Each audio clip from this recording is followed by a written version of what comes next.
Is there a way to pull one of the cards up and get a better view of it? Yeah, we'll get there. Welcome back to Arena of the Contest. This is Flanks06. We're doing a match tonight in Boss versus Boss, and this is going to be a little different than our usual ones that you've seen the last two previous streams for. So tonight we are covering Boss versus Boss Learning Mode. So the Learning Mode is a new mode that Dragori has been developing basically in response to the feedback that we provided them with how complex boss versus boss is, and especially for new players trying to get into the game and receiving their boxes to begin with. And so, anyway, so they came up with a rule set for us, and so we're going to be kind of doing some play testing.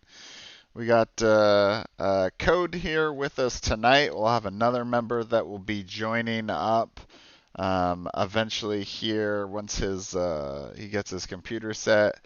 It looks like Griff just disconnected, so hopefully you'll be able to come back. He is a new player that will be learning all of this to get started with. And then we got Puss here who has played the normal modes before. He's never played boss versus boss and hasn't really even seen too much about the learning mode yet. So I was trying to get a good diverse group of people that maybe haven't seen the game quite as much and just kind of see how they do with this new learning mode and see if it's actually going to be effective. So, anyway, Puss is going to be playing virtually, which is going to be a little weird, but we'll get it figured out. So, Griff here, um, I guess we'll kind of just do a little overview of the game and this mode, and then we'll kind of go more into this. So, what happens is the beginning we're going to do our boss and hero selection. Once we complete that, we'll set up the board. On one side of this board, and you'll see me pinging the map here, just so you know, it's tab to ping the map in Tabletop Simulator.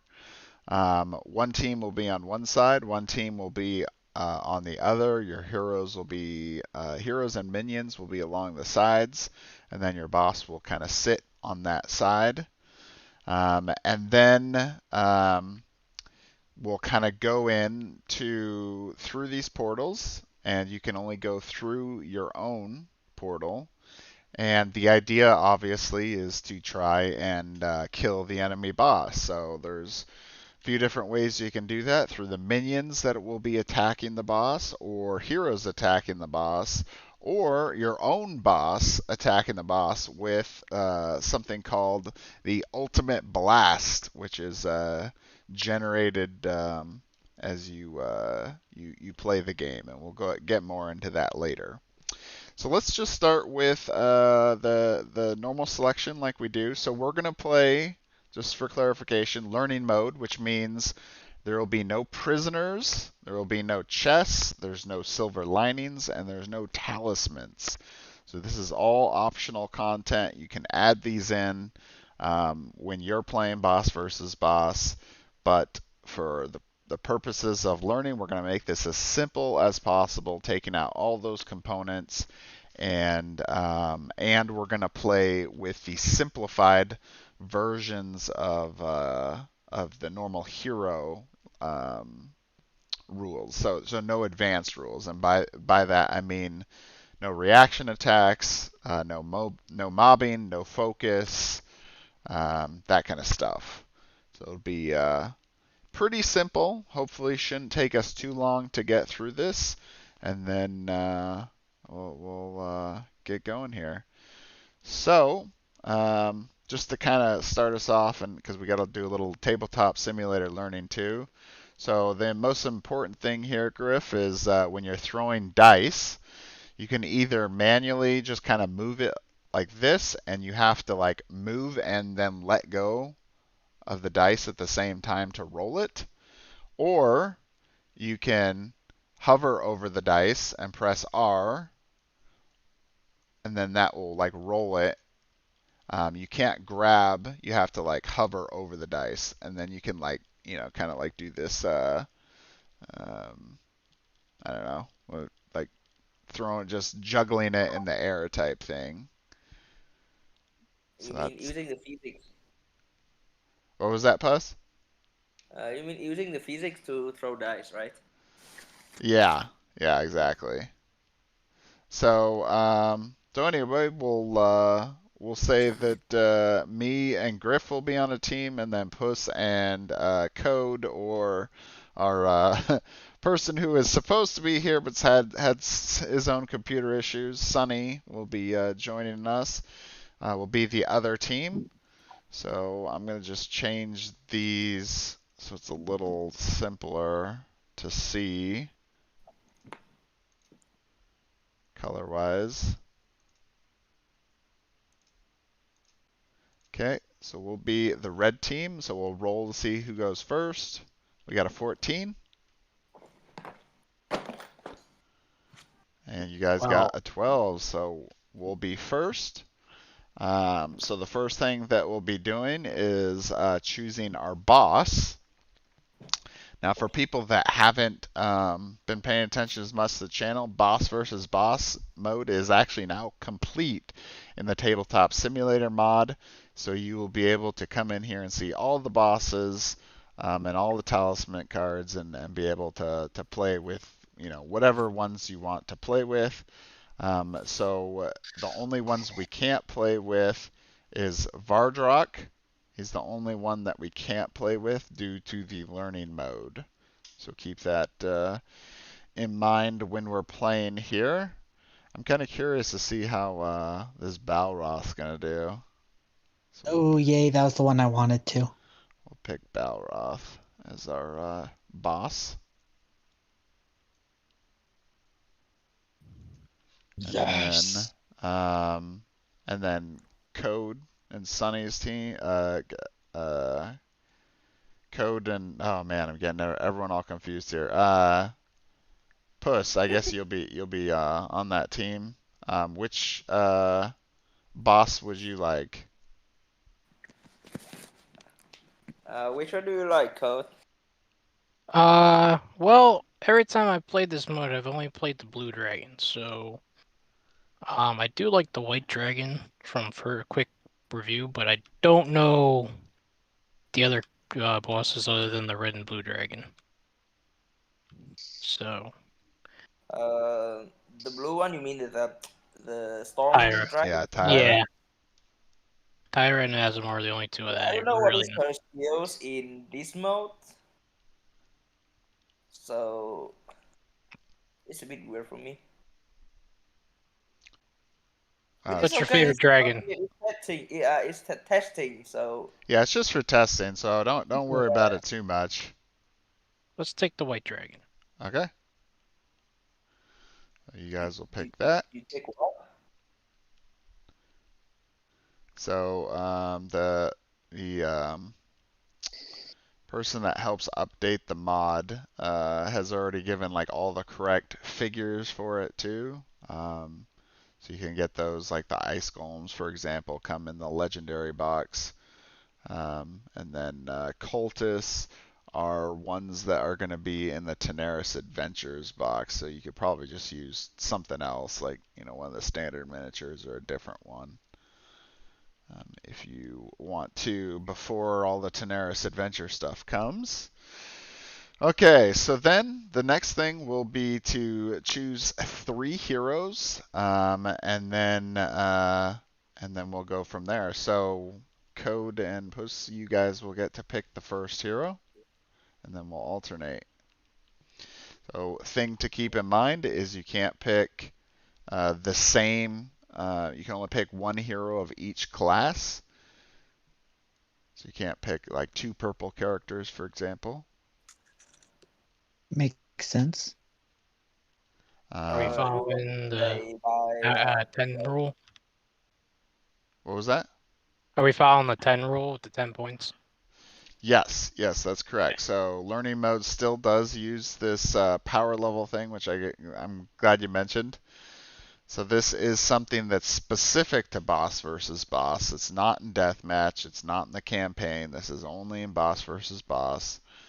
So there's certain heroes that are ranked at power levels, and these power levels basically are trying to guide you in the way that some heroes might do a little bit better in this mode for certain reasons, like their abilities. And so the idea is obviously the higher points, the better that they're going to be, and you can only spend a total of 10 points, I believe, and that's including your boss. So we always spend the 4 at the beginning, which means you have 6 points remaining to spend your last heroes. You don't have to spend all those points, but in fact, now that I think about it, that is kind of a sort of gap in this selection thing now, right, Code? Uh, I'll just kind of give the quick tip here is if you were playing the normal mode, there's this equipping talismans aspect, but we're not playing with talismans, so it doesn't apply to us. But just to give the hint here, you actually gain some additional benefits by not spending all of your points, and you gain those through talismans, basically. Obviously, in this learning mode, you won't get that because we don't have talismans. Question. Yeah. Can you get less than 3 heroes? No, you have to pick 3. Okay. So you can't pick 2 3-point heroes and then no other. No.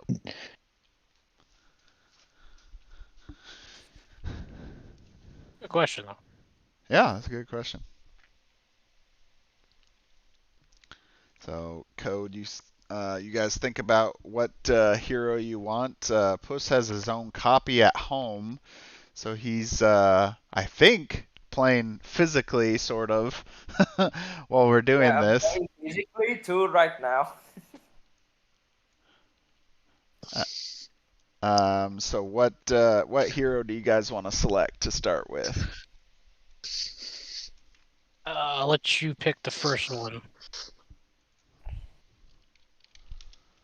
Yeah. So You're going with what strategy? Uh, winning?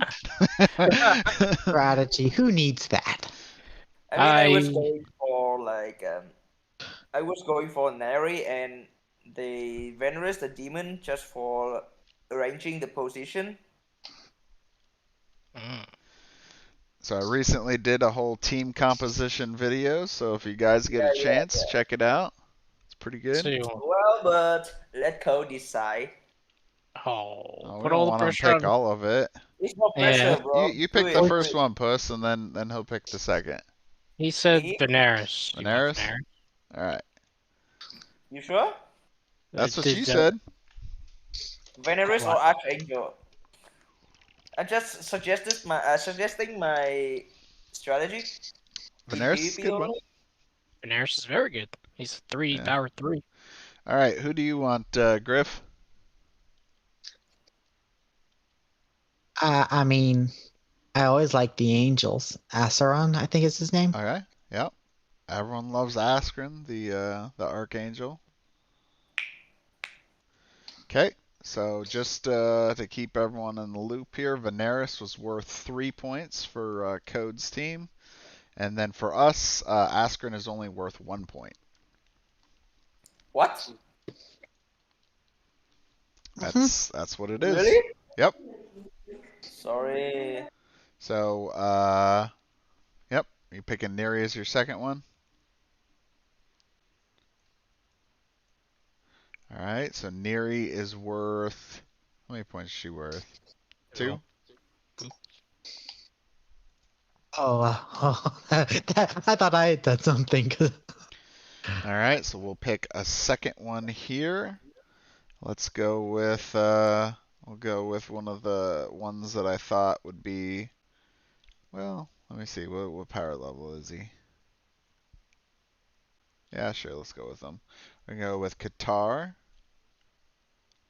a brute character, so melee single target type damage mostly. Okay.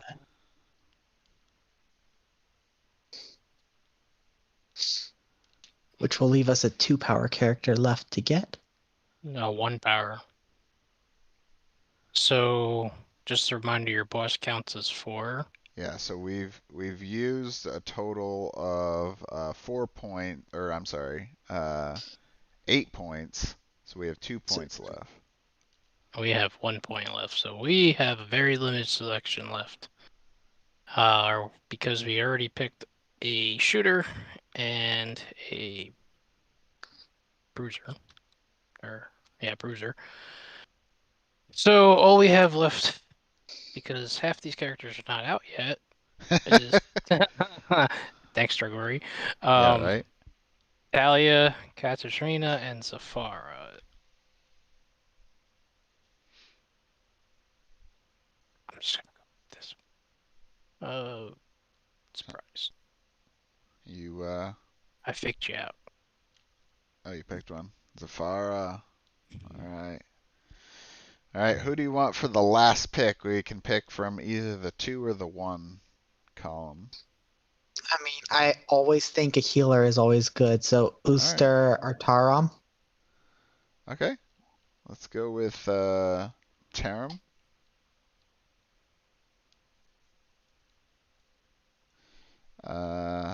You know what? I'm kind of curious to see how Ustar would do in this one. Let's just do him.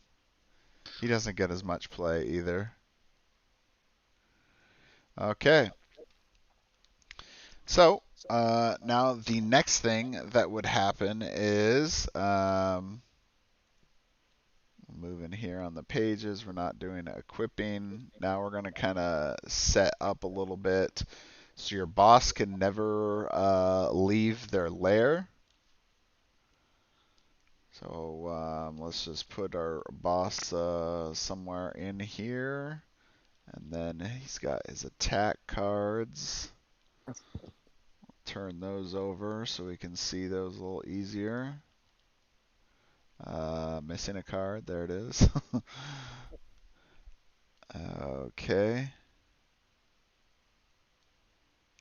And that's right. Okay.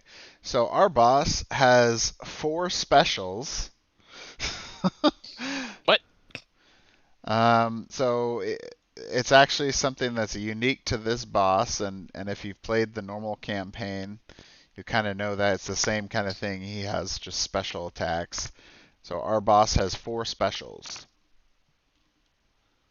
So he doesn't have any primary attacks.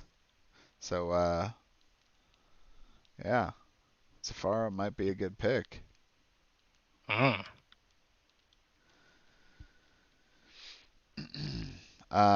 Okay, so let's talk a little bit about the map. So this green area here in the middle is called the midfield.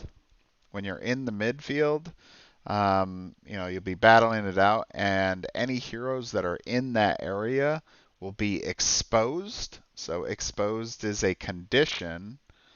I'm going to pull this out for a reference that you'll see here. Ooh. So this condition lowers your defense by 3, which makes it easier for you to be hit by enemy attacks.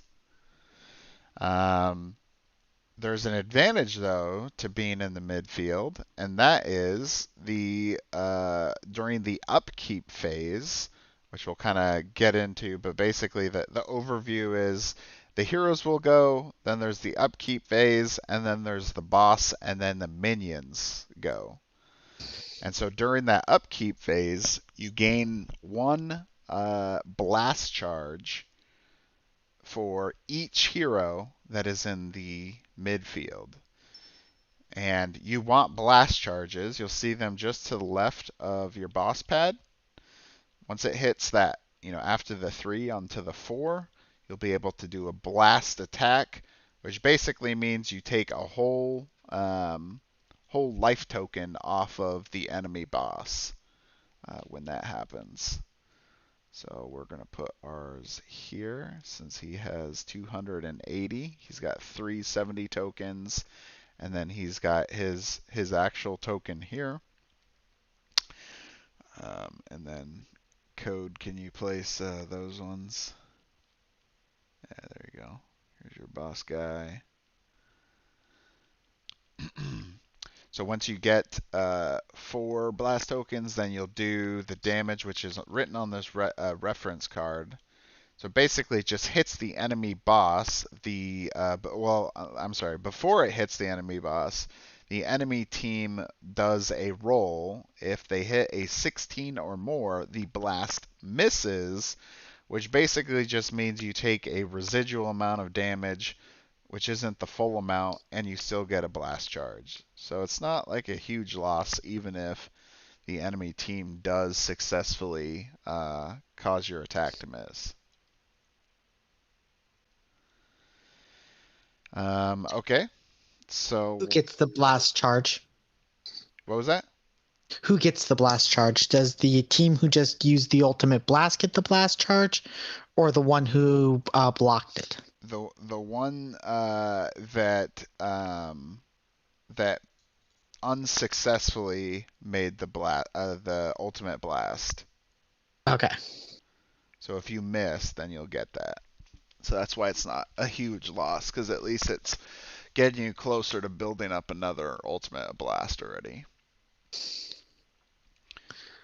Okay, so now we're gonna set up the minions. So the minions in this mode, I believe, can only start along this edge. It's the same thing for the other side. They can only start along the edge. Oh, these are not colored. So we'll have to color them just to make it a little easier to follow along.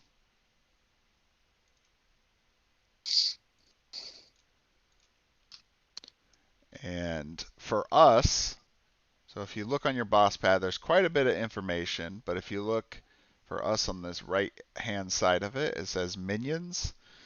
And for us, it's cultists, and they have 30 hit points. So we take their little health tracker tokens, put it on the 30. They are ready to rock there. And then for Code's team, his ice columns start with 40 hit points. So you got even more. You lucky dog, you. Too broken. Where's the other token? I don't know. I just got here. Oh, it's below it. There it is. Okay, let's change these to blue and green.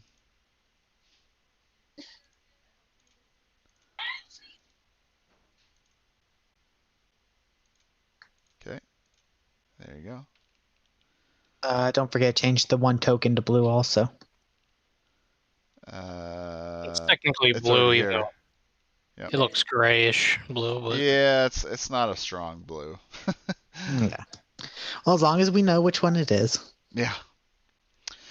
Okay, so then let's see. So we talked about the central zone. So there's portals. We mentioned that briefly. Basically, you're going to use a movement point. So do you know about the stats of each of the characters, Griff? Hit points, basic attack. So the movements, how many squares they can move. Correct. The basic attack is what you need to roll above to hit. Yeah, No. if you're making a basic attack, it's how much damage that you would do with a basic attack. Okay, and defense is what you need to roll above to block it. You have to equal it or above, and then the enemy would successfully hit you. So so for Askren, for example, he has 7. So he's a little tougher than, say, like Qatar, who has only 6 defense. Okay, that makes sense. So thing I wanted to mention about movement, though, is to go through portals. Here's Askren here. Let's say Askren wants to go through this portal. He spends 1 movement point to step on the portal. He then spends a movement point to go through the portal. And then, so he has 5, as you can see from his stat sheet. And then he can continue moving from there. So then it would be like 3, 4, 5. This is spikes. So he would take damage walking through here. This spot on the board, do you see see where I'm talking about? Is a wall. No. This part here is actually ruins. So they slow down your movement. Okay. So if you try stepping into it, it takes twice the amount of points, basically. So you'd need 2 movement points to step in here, and then 4 to step here, and then stepping out would be a 5th. So it's only stepping into a square. It's doubled. Alrighty. Okay. So I just want to talk a little bit about the map. Yep, there is walls in here. These ruins, they don't actually, or I mean these like sigils or whatever in the ground, they don't actually do anything. It's just for the map. They're what make everybody exposed. Yeah, Yeah, that's it. That's it. Yeah. When you step on the spikes, you'll take 3 damage. And then basically some of the other stuff that would have existed in the normal boss versus boss mode is not here, like the treasure chest and prisoner that you could unlock. But we don't have those, so we don't have to worry about it. All right, so next thing, let's see. I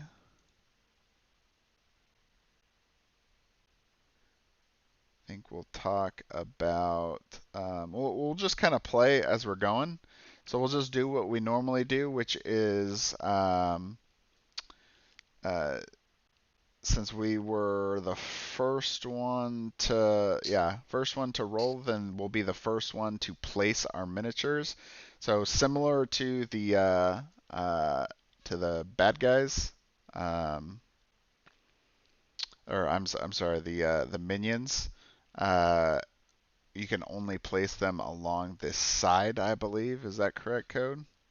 Yes, I believe so. Yeah, I think so. Now, we don't have to choose Askren first. We could have Qatar go first, or we could have Ustar go first. But once we pick the order of our heroes, it's going to be set throughout the rest of the game. So it'll go the 3 heroes in the order going down, and then it'll go back up to the boss here at the top. And then the boss and minions will go, and then we'll go back down to the heroes again. But it's all going to be set here at the beginning. So who do you think we should have start? I say Asarin. Okay, sure. Do you want to place him? Sure. Does it matter which one I use? No, that's just extra ones. Um, yeah. Okay, so Askren will go first. And we'll just pull out the cards so so it's easier to see. Yep, place his health token there. All right, so Code is next. Um, Or Puss if he's there.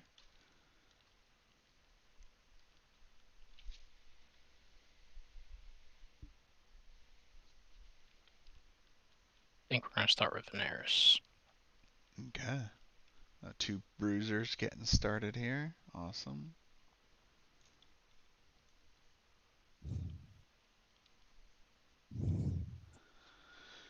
Um, Alright, get these out, and the last card fell through the ground again. Okay. Sorry. There you go. That's good. I think we'll have Ustar actually go second.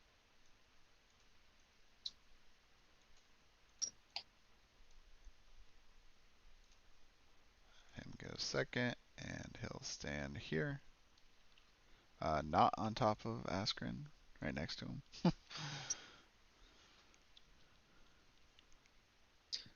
And then we place his token. Yep.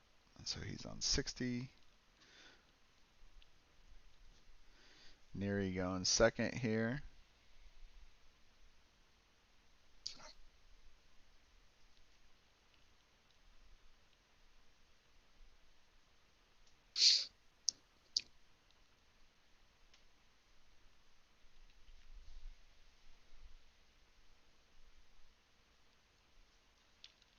Okay. And then we'll place Qatar, because it looks like he already went. Qatar will just stand down here. Not the placement doesn't seem it's not quite as really it's not really that important as it is in the standard deathmatch mode. Or like the beginning placement is kind of a much bigger deal. Since we're so limited to where we can place to begin with, it's not really like, it's a make or break. Okay, and now you guys got to put Zafara on there.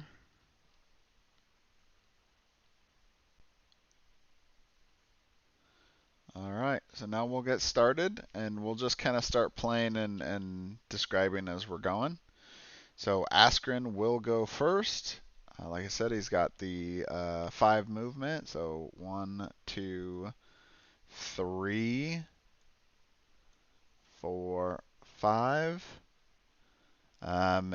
There isn't anyone for him to attack, but if you look at his ability here called Wings of Justice, he has a benefit that allows him to move 3 squares before declaring a target. So something that's a kind of a little niche thing in the rules here, and I guess it really doesn't matter here. So we'll talk about movement instead of doing this benefit move. So you can choose to do an attack. If you can't make an attack, you can also just decide to do a double movement. So instead of doing a benefit move, I'll just do a double movement, 6, 7, and then 9, and then he can't move the last one because he doesn't have enough movement.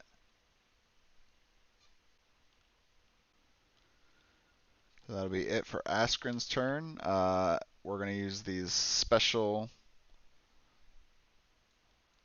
tokens here to mark whose turn it is, and then for you to be able to make special attacks, you have to have the special ready up. It comes up by basically the altering of turns. So if Askren had used a special attack, then it would flip, and then once it went to Ustar's turn, he wouldn't be able to make a special attack, and then coming down here to Qatar, it would then be flipped back up on his turn, and he would be able to use a special attack. So it just alternates.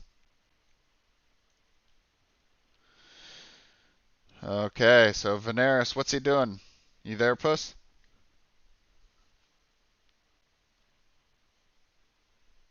Yeah, I'm still here. Alright, so where would you like to put Veneris at?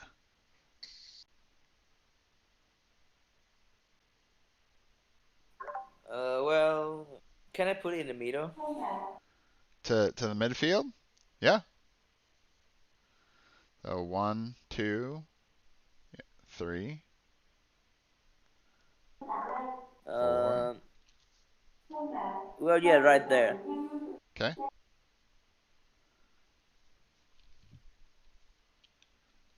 All right. And now it's going to be Ustar's turn. Do you want to do this one, Griff? Sure.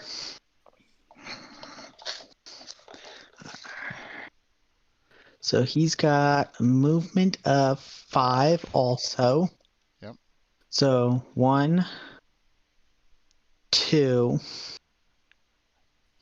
And then 3. Yep. And he can be on any spot, just so you know, Oh. when you go through the portal. And then the thing about Ustar is he's a ranged character, so all of his attacks are a range 8. So he can even hit like Veneris, for example, on this turn if he's in So the right spot.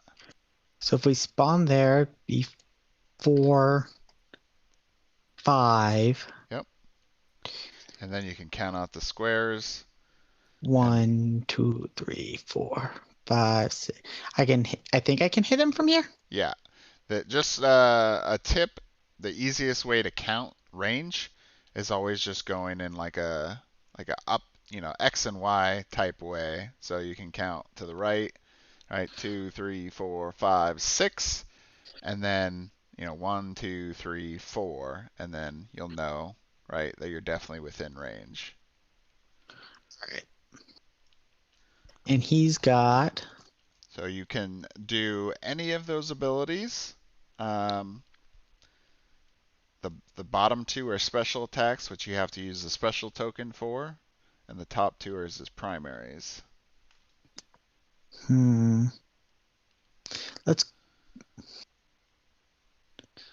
Let's go with Life Siphon. That way we can try and curse him. Okay. So I roll the d20. Yep. All right. I So that's rolled a 7. 7, which is enough to hit him because he has 7 defense. So then you go back here to see how much damage he does. So it'll be 6 damage to Veneris. And then he'll be cursed. And you can track that by taking this card and putting it on top of his. Okay. And then the next thing says you are an ally within range, regains 6, which doesn't really do anything. Target takes +1 damage for each dead combatant. Nobody's dead, and that's it. The other thing too is you would trigger the passive Hope, but same Which is thing. another heal. Another heal. We're Is- already max health, so it doesn't matter. And cursed. So cursed Roll twice. is yep. So Disadvantage. disadvantage. Yep. Okay, so it's Neri's turn.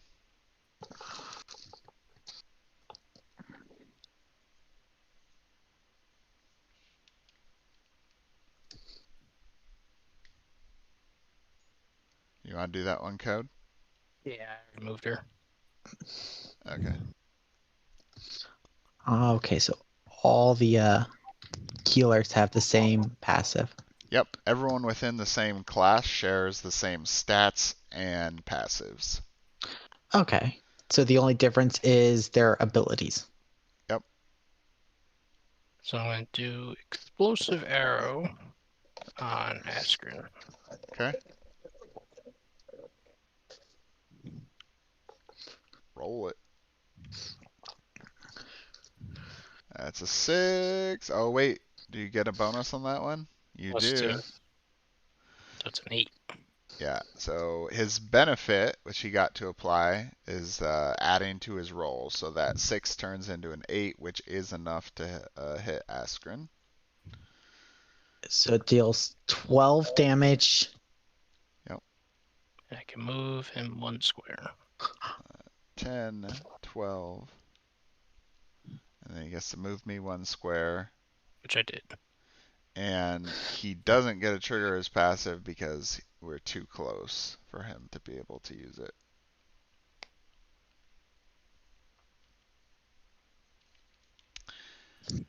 Okay. That's it, I believe, for him. Now it's Yep. Qatar's turn. 1, 2, 3, 4, 5.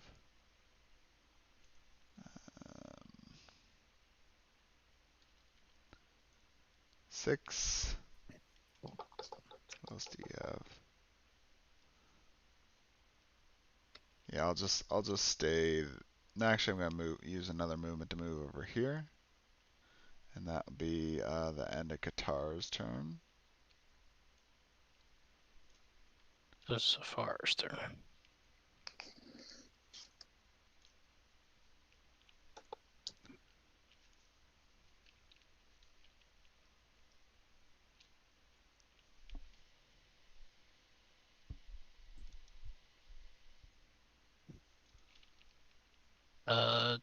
Does Post, do you want to do this?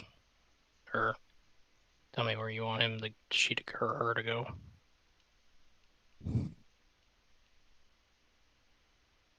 You there, Puss? Yes, I would let my fallen angel right behind demon Okay. In the midfield or on the portal? in the midfield, right behind the demon. Okay. There. Yep. And 1, 2, 3, 4, 5, 6, 7. You're in range. Do you have vision? It looks like you do. So yeah, you could make an attack.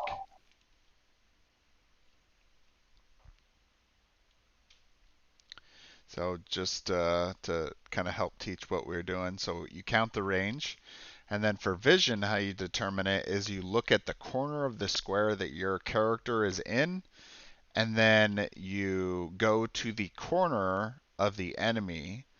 And if you can go to any of the corners, either yours or theirs, and it doesn't intersect a wall, then you can make the attack. But if it does, then basically you're blocked.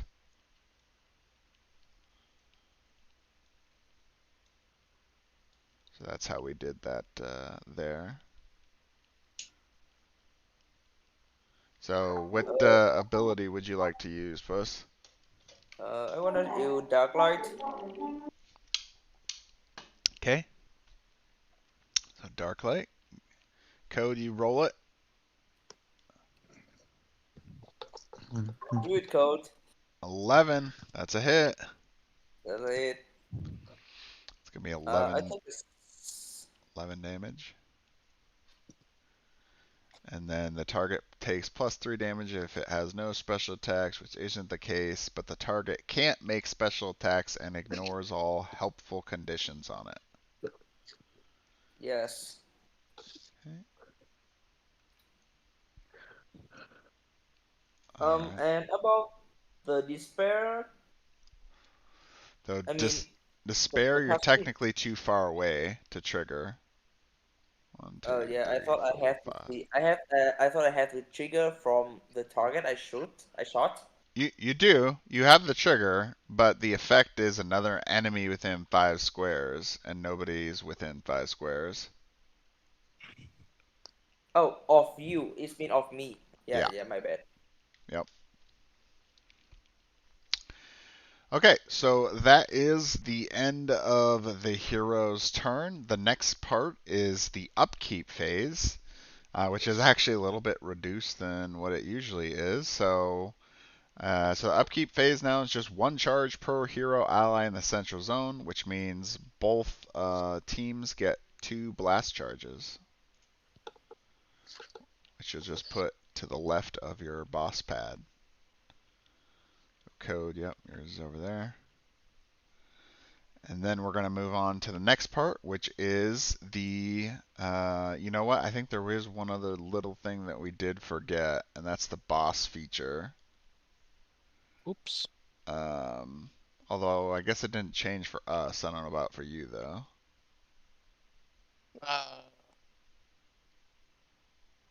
Yeah. So we did forget a couple parts here. So Ours does. We do get one for ours. um, I hit. Oh wait, code. You chose the white dragon. yeah, he chose the white dragon. Yes, I chose White Dragon. So what I meant was like before they'd say like there's a feature that we had to set up previously. This one there doesn't seem to be, at least for ours or his. Ah, But there is a team benefit which we have been forgetting to do. So the team benefit is something that happens similar to a hero benefit, which is when making an attack. So this is for hero attack. So it says after the attack resolves, you may move the target hit up to 2 squares and towards its nearest living wall. Then it takes 3 damage if it's adjacent to a living wall. Our feature is all walls are considered living walls except when facing the inside of the enemy lair. Your allies are immune to living wall damage and effects. So you had Ustar, right, make an attack on Veneris. Yep. So it would be moving him 2 squares towards the nearest living wall. So either this one or this one. Wouldn't this one be the closest living wall to him since it's right next to him? I mean, it's still 1 square away, so I don't know if it really Oh, matters. I we'll move guess, him 1 square that way. yeah. And when Yep. do they take the damage for the living wall? So it would be on the same part. So it says after the attack resolves, you may move the target hit up to 2 squares towards its nearest living wall. Then it takes 3 damage if adjacent to a living wall. So that means Veneris would take 3 damage, which puts him down at 50. Oh wait, no, that's us. Sorry, my bad. He right there. Don't hurt my baby. Yeah, right. Okay. And that was the only one that we did. And then for you guys was both ice golems may move 1 square. So you can move both of your ice golems because you did make that hit. Does it say a hit? It just says if they attack. So yeah, that's a good point. Previously, how we were playing this was that you had to make the hit, but I think we did learn. I don't know if it was this rule book. It might have been this rule book, or the last one where it clarifies that you get to make the benefit even if you don't. So let's see. Where was that in?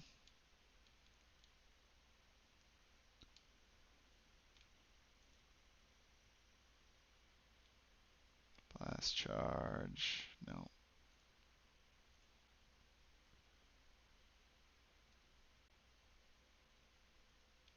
Team benefit. Unless stated otherwise in the boss pad, the team benefit must be applied on the benefit step of the attack timeline. If your attack already has a benefit, choose in which the order they're applied. They apply even if you miss the attack. If you do not attack, you cannot apply the team benefit unless the boss pad notes another time when it can be applied. Team benefits can be applied only once per turn. So sounds like, at least to this second one, is you can't apply the team benefit unless you made an attack. So you guys only made 1 attack, right? Mm-hmm. So then you get to move your golems 1 position. Which we did. Okay, awesome.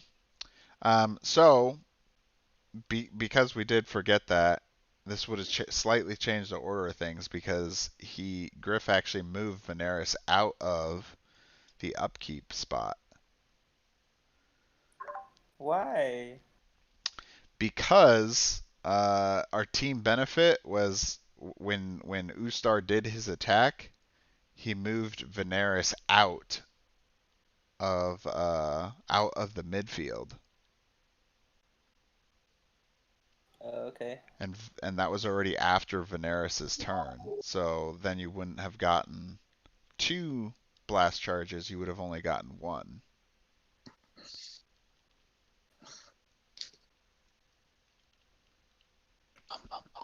Bum bum bum. Oh.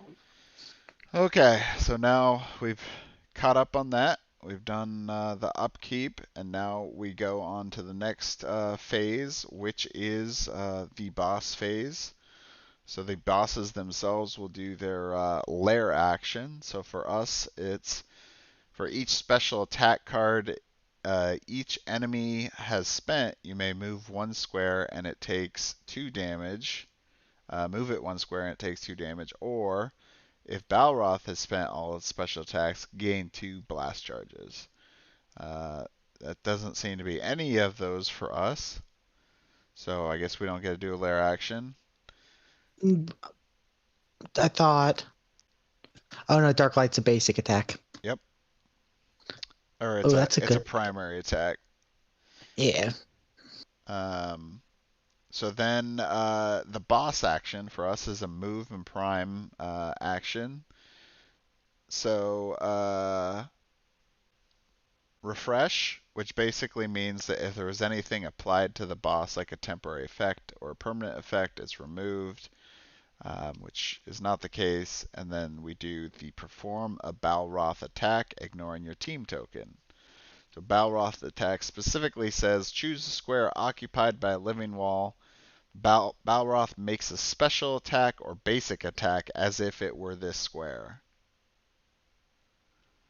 So that's I pretty I OP. vote we choose this one right here and make an attack on her. Yeah. Let's see what attacks we have here. Um. Oh God. Oh wow, that's so powerful. Holy crap.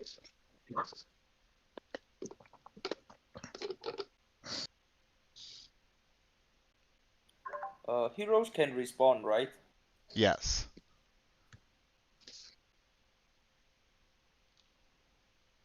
Button. All right, let's do this let's do this deep madness one. Yes. We use our special. And we'll just say that the wall is this one, this square right here. So it says it's a range 2 attack, 2 enemies.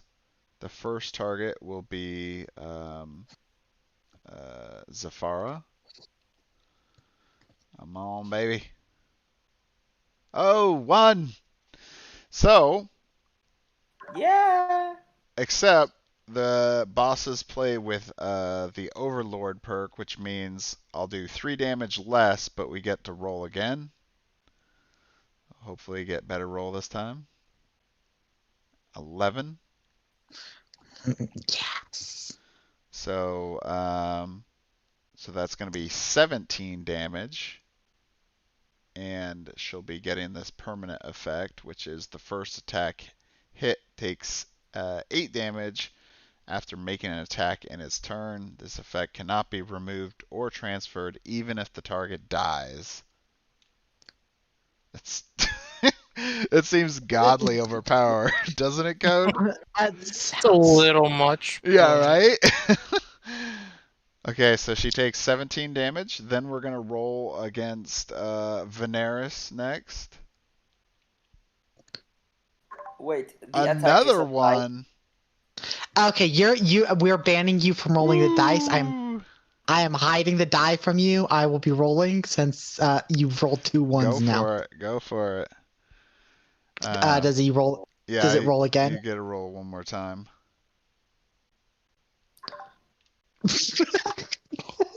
You're You got a two. 2? All right. So that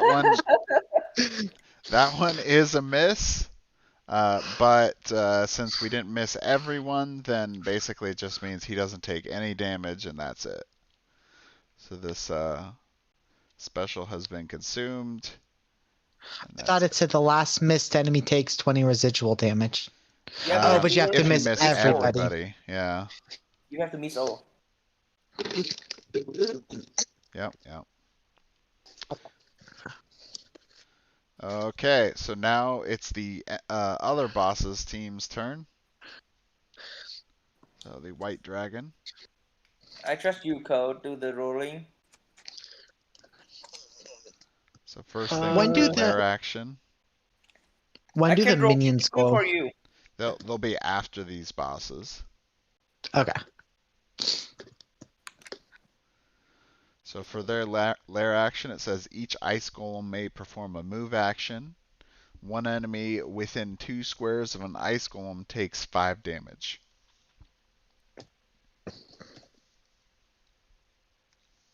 So, oof, they only get a movement at 3. That's terrible.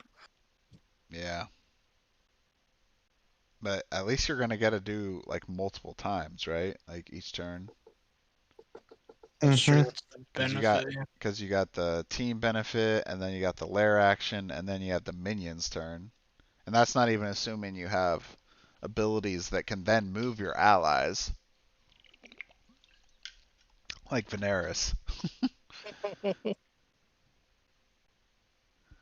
So 1,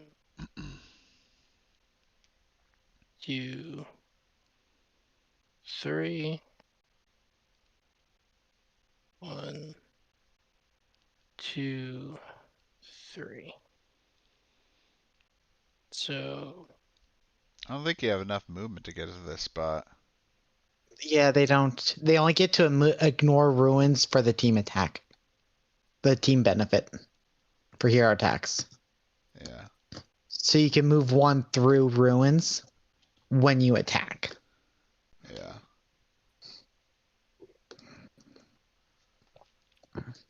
Which, if your entire team attacks, you get basically through a ruin.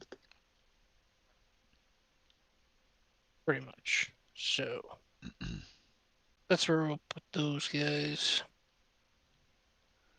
So no one takes damage. Refresh. Yep. Alright, so I get to use attack. Yep. So he'll use a midfield attack because you can only use an attack card if the enemy is inside the lair. So if we had Askren or any of our other heroes or minions inside of their lair, then they would use an attack card. But that's not the case. So we'll do a midfield, which the midfields are usually pretty strong. So midfield attack. 2 enemies. 16 damage per hit, blah blah. Okay, so first we'll hit Ustar.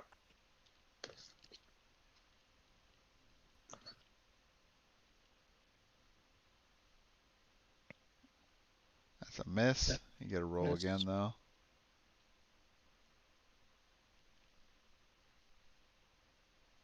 That's a hit. -3 damage. 13. Oh, 10, Oh. 11, 12, 13. Our healer's not doing too good. It's okay. The other guy. Which guy? The Oh, crit! oh boy, Oh, daddy. That's 21 damage. 21 big ones. 10. What did he roll the first time? Are you talking about on his first target? 5. Yeah, then we take the full damage. We have -3 defense. Uh, We're exposed. No. do the bosses get that bonus too? It just says take a -3 to defense against enemy attacks. Let's see this real quick.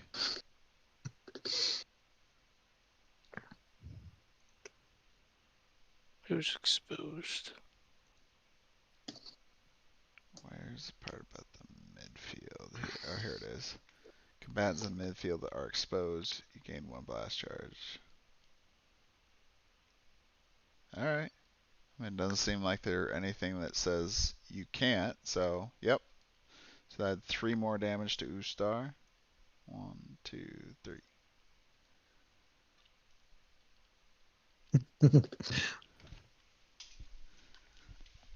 Okay.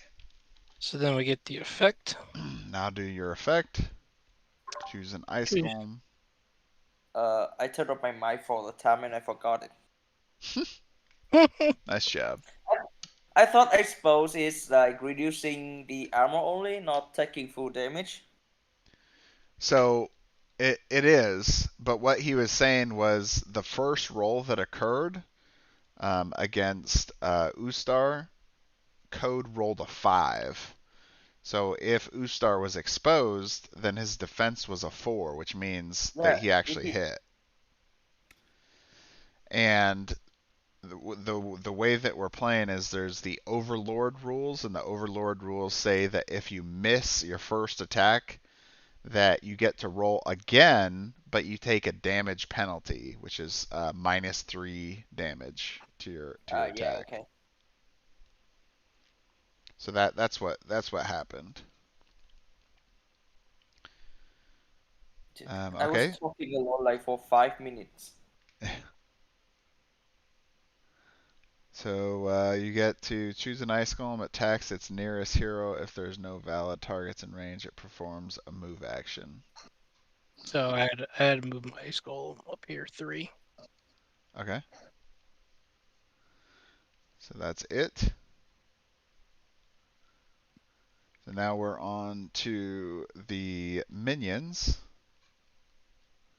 So let's see. What do our minions actually do? The cultists. They have 5 movement.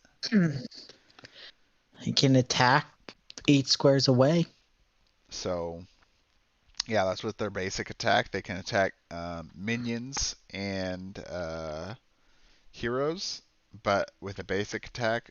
But they can only attack the boss with the primary attack. Okay.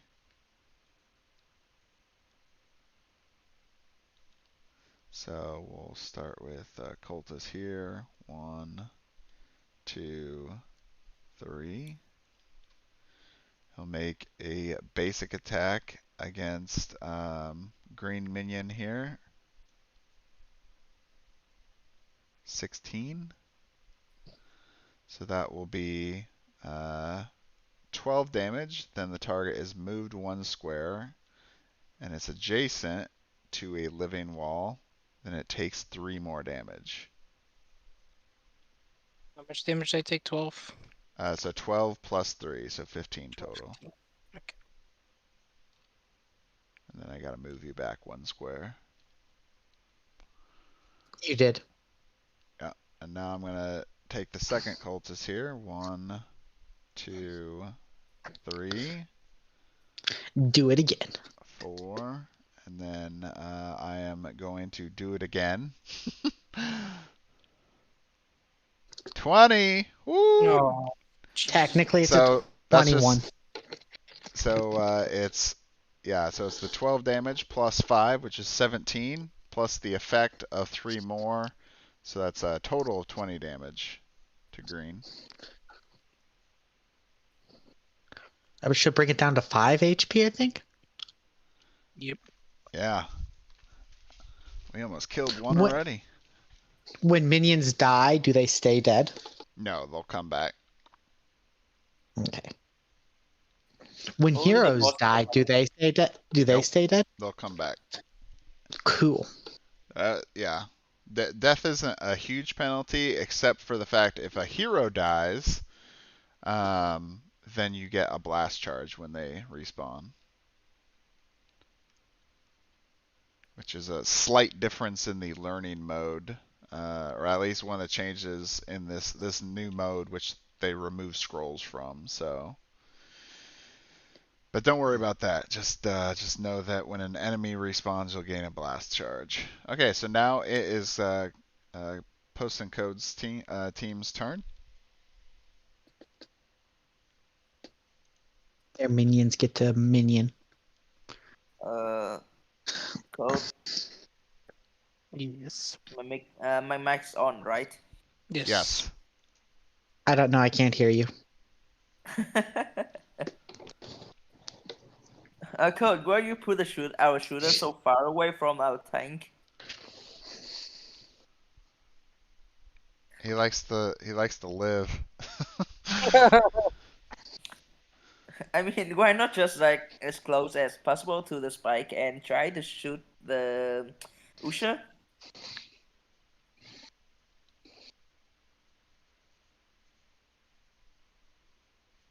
I mean, we can focus down their healers and then.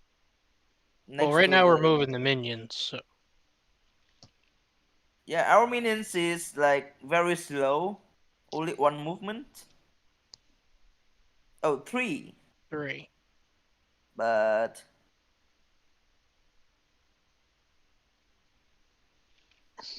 the green one is dead for sure.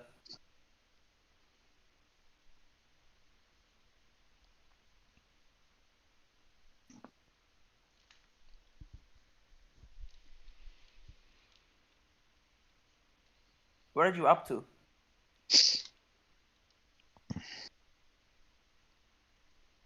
Well, I was thinking about leaving the blue one there and moving the green one.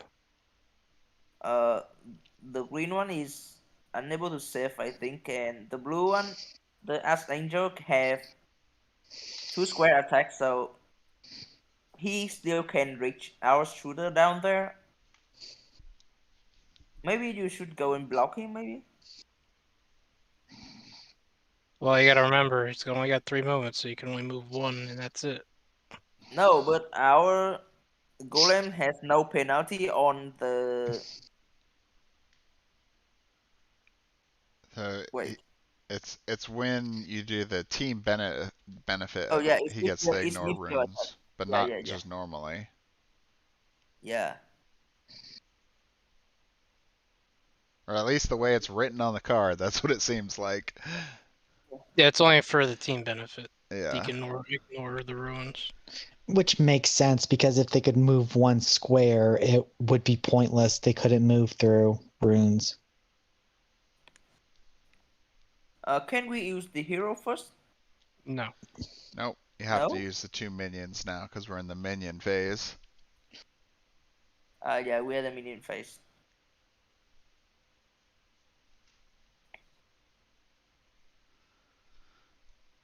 So I will say, you can still do a double movement with minions just like you can with heroes. You don't Yeah, you don't have to um, just do a single movement. and we don't apply the rules of reaction attack in here, right? Correct. We're doing the Yeah, so learning. blocking is nonsense.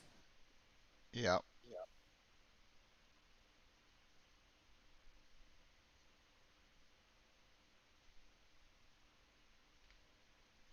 You have to let the green one go, bro. Just let him go, There's man. no way to Just let save him it. go. Well, Yeah, I mean, you cannot double move thing like spending oh, another I can penalty. absolutely double move him. Watch. But he's gonna die either No, way. don't let it die like that. I'll let him die I like don't, that. I don't think it's gonna matter. Yeah. So, but we could do this. 2, 3, 1, 2.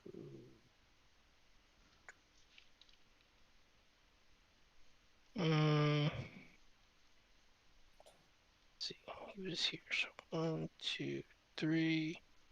1, 2, 3. Okay.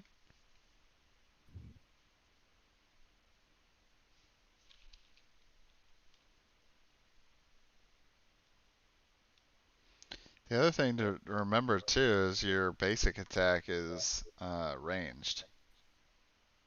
Mm. Yeah, yeah. It's probably Oh what you're shit. forgetting as well. Yep. Totally forgot about that. So let's back up the bus here. So basically, our ice golem is throwing snowball into enemies. Oh, you know what? One thing that we forgot. Well, I mean, I guess just passed over. We didn't really forget it. Was that you cannot be moved by enemy effects. That's what it says to your special feature. Bam. He's going back there. Let him go, bro. Let him go. I mean, he still only has 5 health, but Yeah, just let him go. I mean, he can still make an attack. Yeah. So Yeah, he's not. just make an attack and let him go, bro.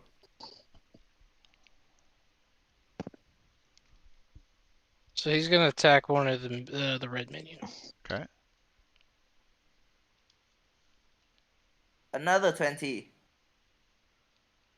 Nope. 10. But he does do 12 damage.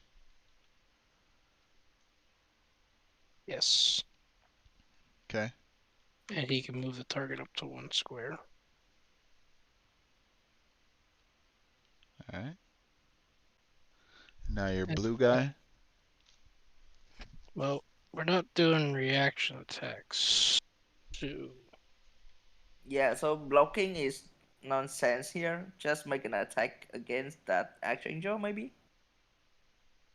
we're gonna attack Askren, I guess.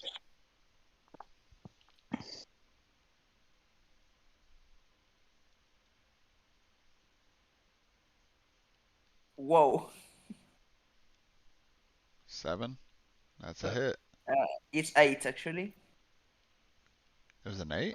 Yeah, because it gets the Oh, yeah, that's Yeah, right. +1 Ian bonus. has a benefit. Yep. All right, so that's 12 damage.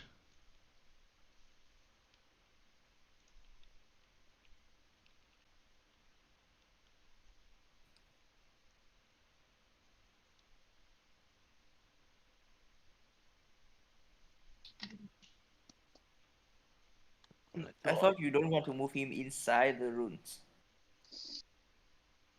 We kind of want to keep moving forward because he's not gonna block anything staying there. Because there's no reaction attack right now. Yeah. So, and if we attack, we can move him through the next one and keep letting him move. Yeah. Okay, so that's the end of the minion's turn, which means we go back to the beginning. Oops, that's still down for us. So that will be Askren will be first. Why is it still down? So it's down because on Oh Balrog's yeah, turn, he's alternates. special. That's right. Yep. So he will do. So if he just moves forward to here, he can then use his ability to move up one more and just attack Nari. Yep, he could. Let's see him as he's got 5, 2, 4, 5.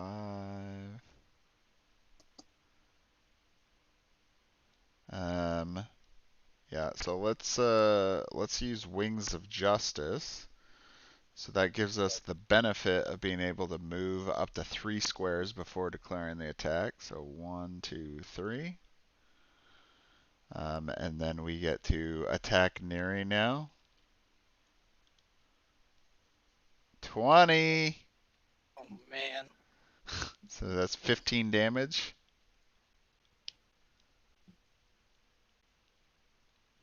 And then, for our team benefit, after the attack resolves, you may move the target up to move the first target up to 2 squares towards the nearest living wall. Move her over here. Move her over here, and she'll take And the then 3 damage. I feel like the living walls like reach out and just lick them. Yeah. Where's 3? So she takes a total of 18. And then Askren still does get to take his movement, which will be 1, 2, 3,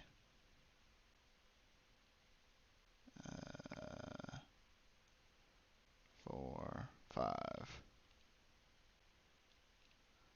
So this is much different than what me and Code are used to, where there's reaction attacks. Normally, doing all this like movement by the boss, he'd get to do special attacks, or he'd get to do his like basic attack against him, which would definitely change what I'm doing. But this is the learning mode, so we're doing that. And then going back to the Wings of Justice before we forget it, he's protected, and then he will gain 3 hit points.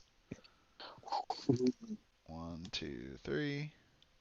Now he's at 45 health. Now, Ustar will have his special. But he won't be able to use it because of dark light.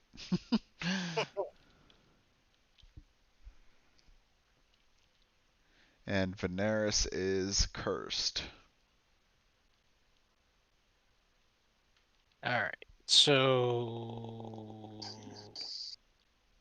where do we want to put Veneris?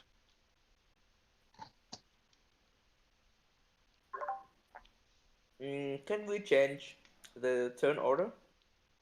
No. No. And Okay, so Veneris that's kind of will the always defining trait of all the PvP mode is once the order is set, it's always the same. Versus PvE, you can change it whatever order you want.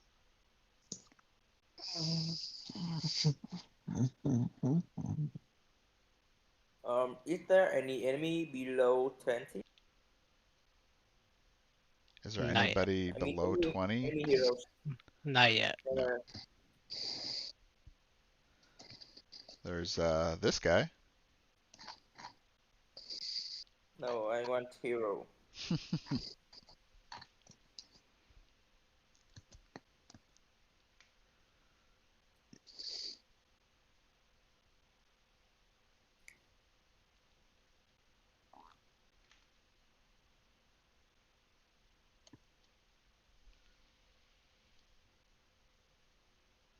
What would you guys like to do?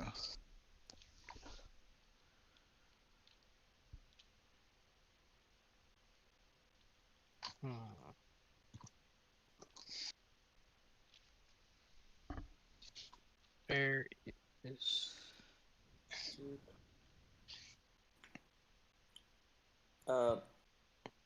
We cannot reach anyone. Well, we can move and reach. Do you want to walk into the spike and then swap the Usher inside? Do I want to do what?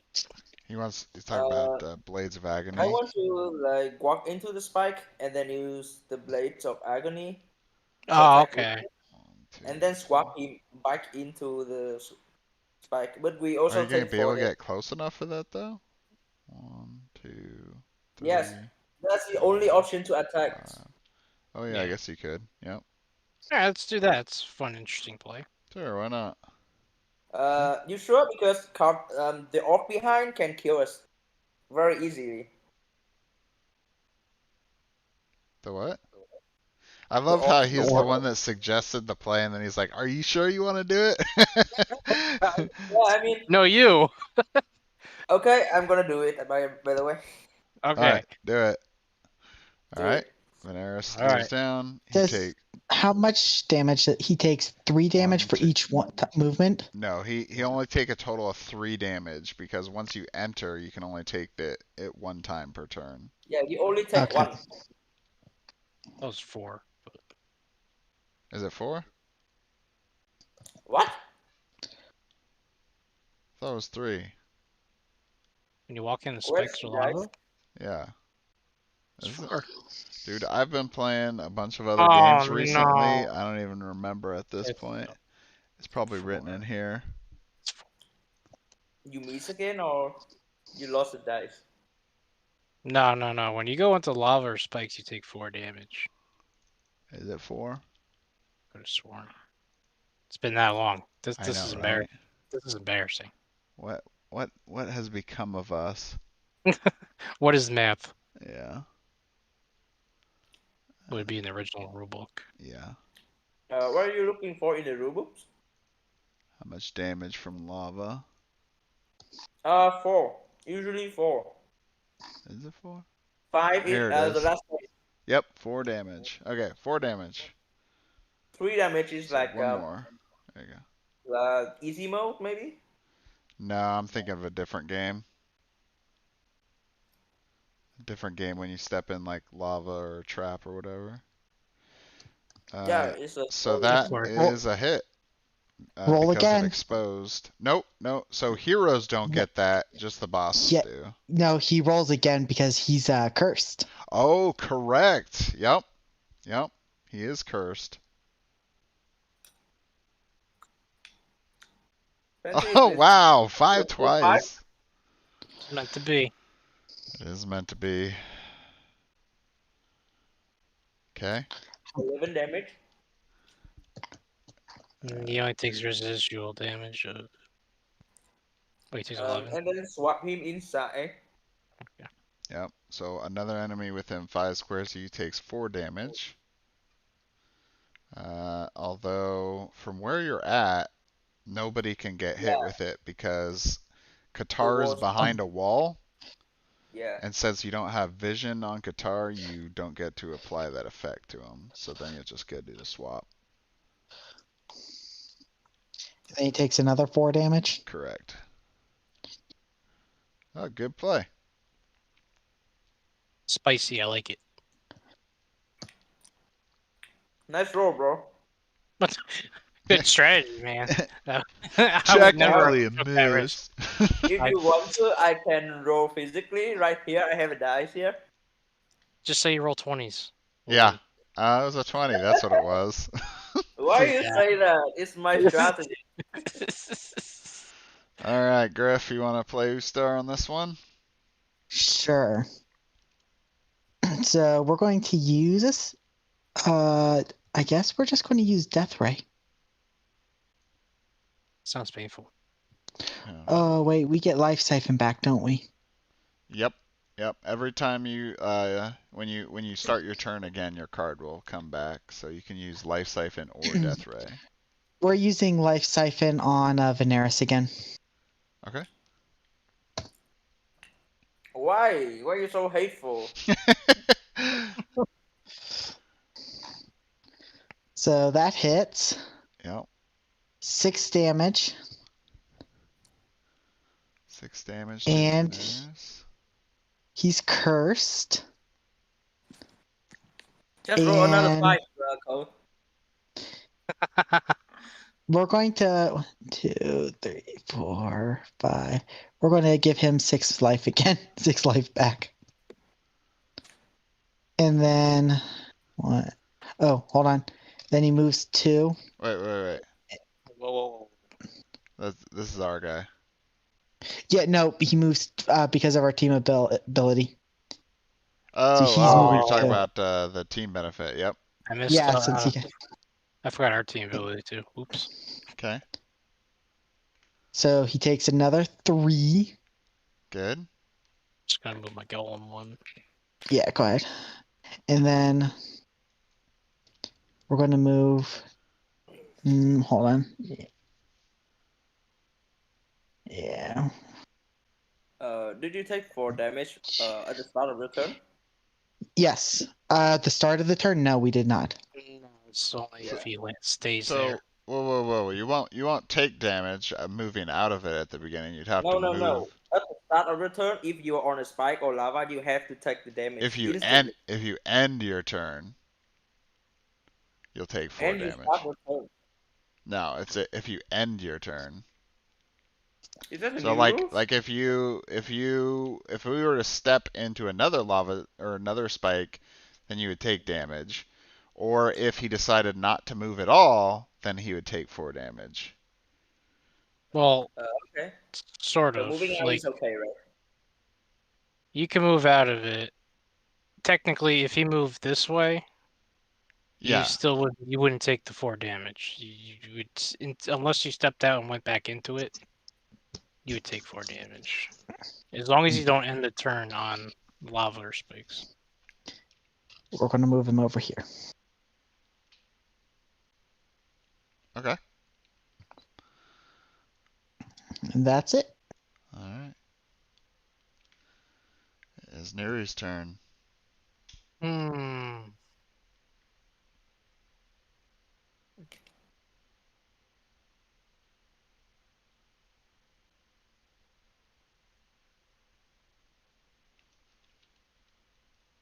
Hey, you want Nary to try to kill those 2 cultists? We could. That's a good idea. By going through the portal. Yeah, go through a portal and go up there, try to kill their minions. I'm just suggesting because I'm not playing. You're playing I'm just really in playing. spirit. Okay, so let's. How are we gonna maximize damage here? Let's do. How much HP those things got still? The red has 18, and the other one has full with 30. All right.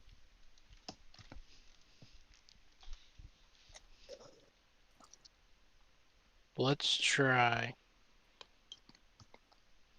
Let's do explosive arrow on the red one, because that's this one. Yeah. Yep. Okay. Let me roll and I call 20. Okay. Perfect. 19. 9. 9. 9. That is a hit. That'd be 12 damage. Is that what it is? 12 Yeah, plus, 12 damage Plus the and 4, 4 so more. 16. and I can move her one. And Or so you move. get to kill him.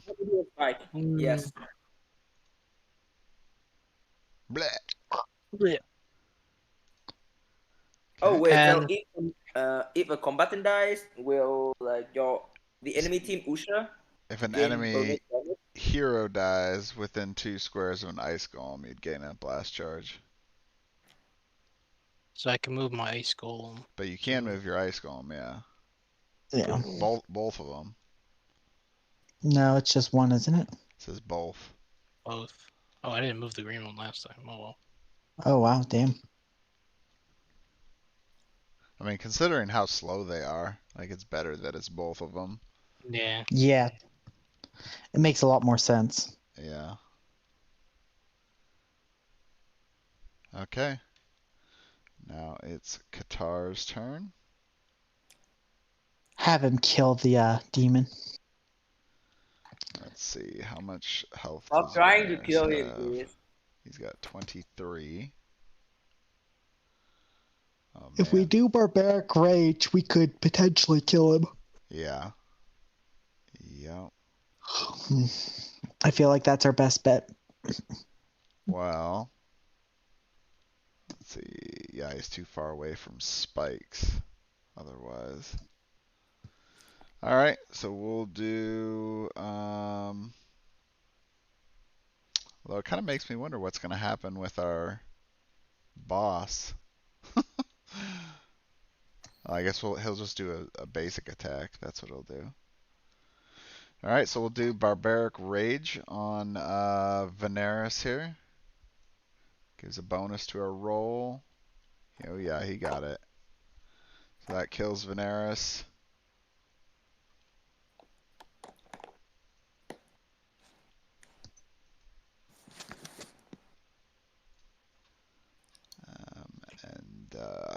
So Veneris will respawn the next time it gets back to his turn.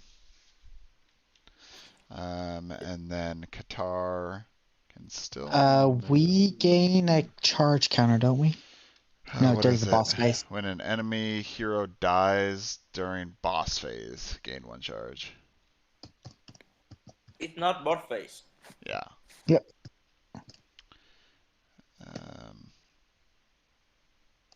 Yeah, Does he respawn there? No, he'll respawn back in the base. Okay. So probably just wait here.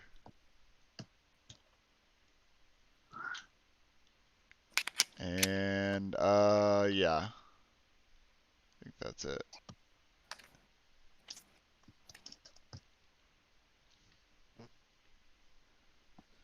Okay, so Zafar's turn. Zafar. One question. Uh-huh. Yes. About Purgatory, the special skill for Zafra. Uh-huh. The effect permanent curse is like each turn she can point out who will be cursed, or Yeah, the main target. this confused me too when I first started playing. It's no, the permanent is applied to the enemy. So whoever you put the permanent effect on, they are cursed Right. once per turn. Oh yeah, so the cleric Taram has like almost the same skill as her. The special skills. Taram? Yeah, the Divine's Grace. It's not the every turn you same. point. Yeah, you get a heal every turn or whatever when somebody declares an attack. It's on you, right?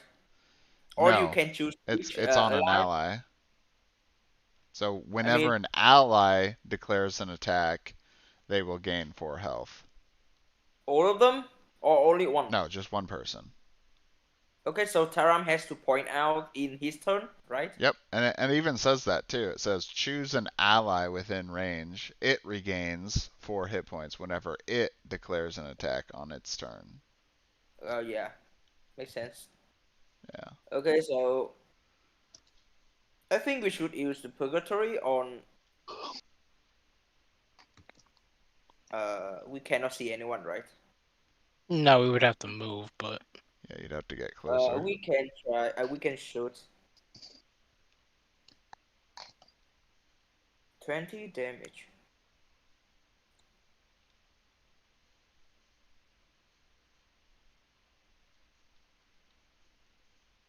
Is it worth it to use the special on Usha? I mean the Ustar? healer. He's only got 23 hit points left. yeah, I mean, Yeah, it would. yeah, Because then he'll only have 3. If you hit, he'll only have 3 hit points left. So basically be wasted. yeah, 'Cause yeah. when he That's what dies, I'm it would be talking removed. about. Where's your other? Where's your archangel? He's inside the base. Oh, we can go back to the base and shoot him. Yep. Yep. You want to do that? Well, he's like the only target we can use on him. The other two are behind the walls and too far away. Okay. Okay. I think it's a bad option. So Alright. 1, 2.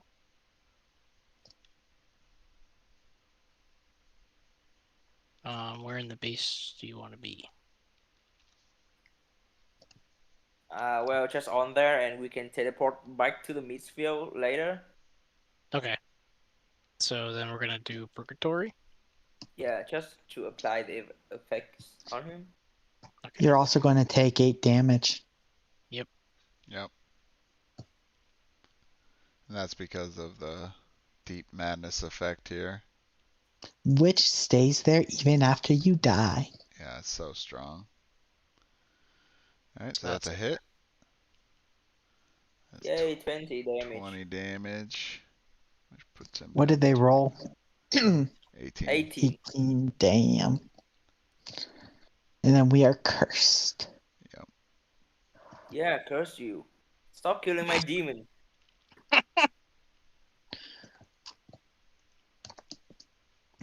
Alrighty then. We get the benefit of mulling the gold ones.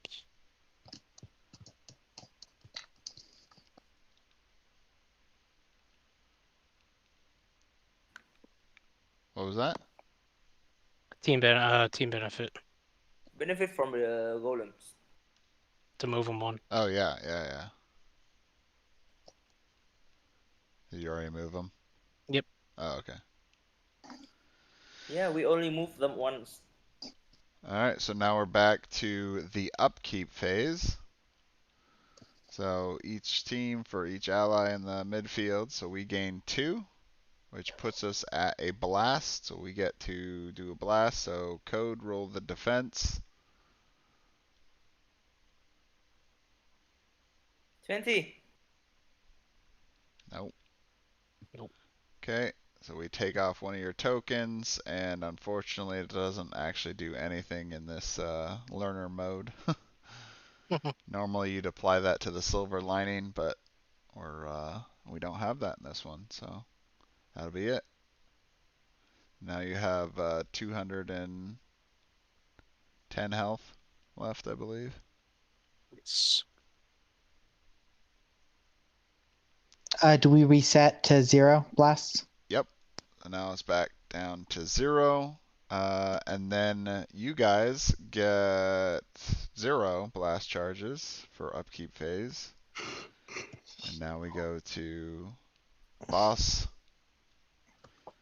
All right, for each special attack card each enemy hero has spent, you may move it 1 square and it takes 2 damage, or if Balroth has spent all of its attack, gain 2 blast charges. Okay, So we move Zareth, Zafara Zafara, yeah. off 1 square, and I guess she takes 2 damage. Pretty heinous attack there.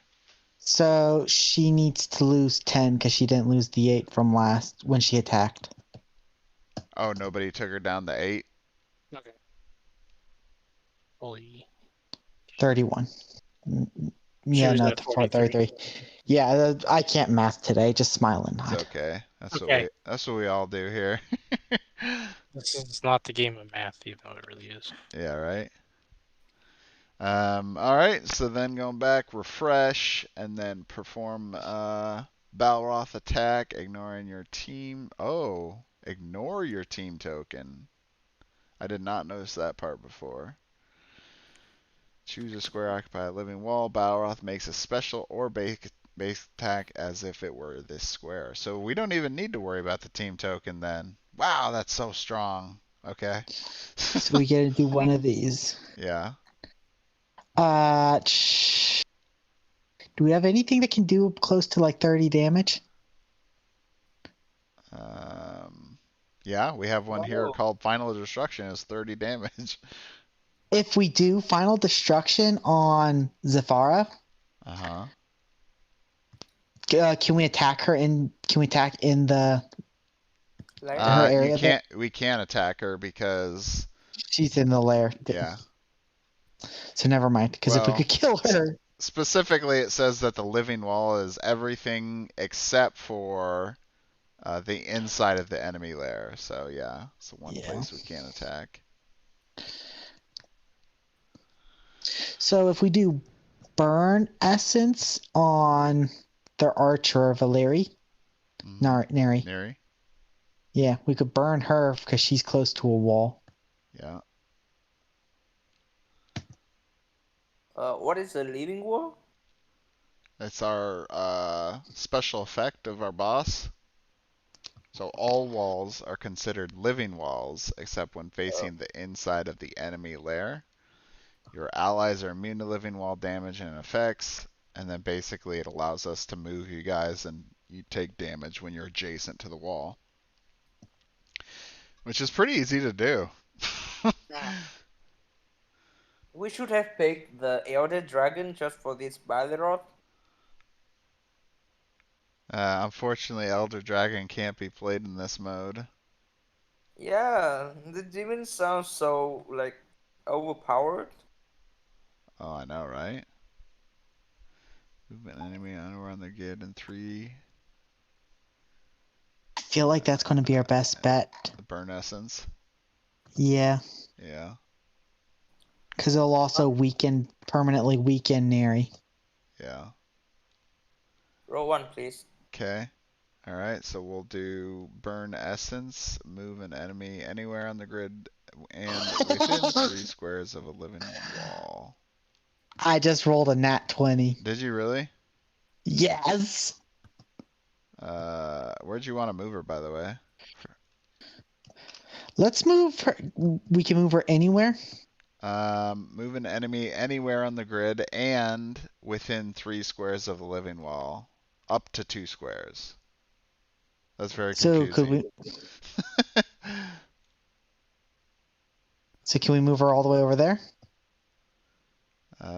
Yeah, that looks like 4 squares, wouldn't it? Wasn't she here? Yeah. Or is she here? Okay, so we can move her 2 squares, so she'd be there. Yeah. Move her towards the living wall. Yeah, yeah. Yeah, It's written, and then the way it's written is kind of confusing. And then she takes 31 damage because it 26 plus 5 for being a nat 20. Correct.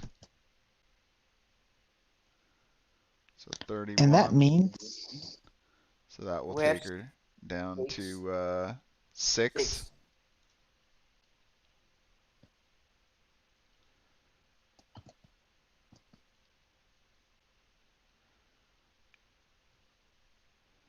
And then she's permanently weakened.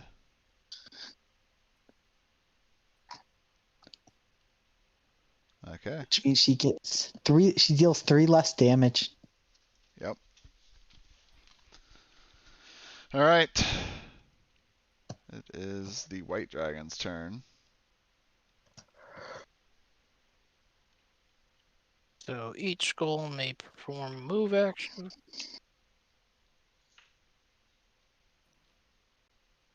Wait, I'm reading the skills of the dragon.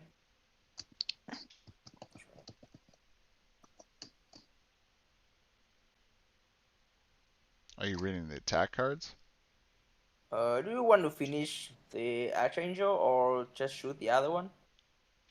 We're doing the lair action first. Yeah, so he's doing the lair action. So he's doing the move action.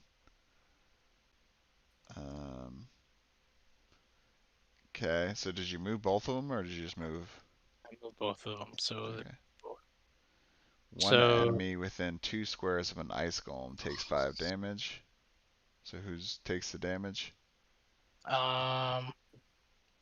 let's make Ustar take 5 damage. Okay. And he is down to 18.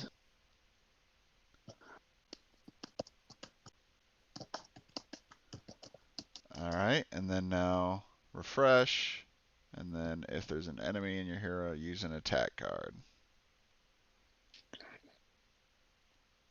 Can we attack outside the lair? You can only attack outside of the lair, like using the midfield attack, if you don't have any enemies inside your lair. And you currently do. Which you currently do. Yeah, I think we should kill that Archangel to avenge the demon. Okay. He's got what, 25? 25? 25 he's got, so we would have to use the special, which we don't have. Yeah, we stop at 20 damage.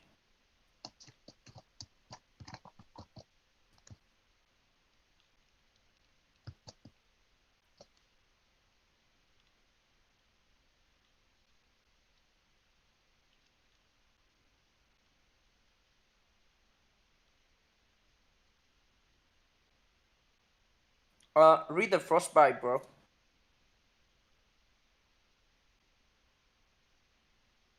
Yeah, that does. Each enemy within 2 squares of an ice golem of your choice takes 8 damage.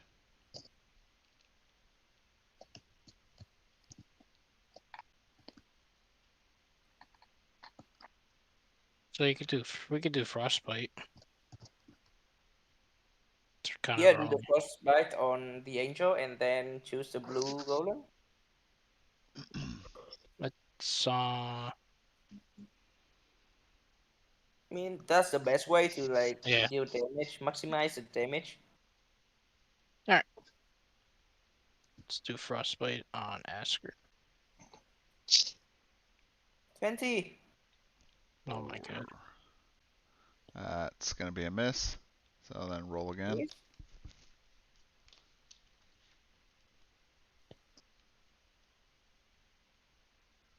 Oh, another miss. Can we roll another one? No, it's just twice. So That 15. means you do the miss effect, which is 15. Well, that's bad. Brings him down to 10.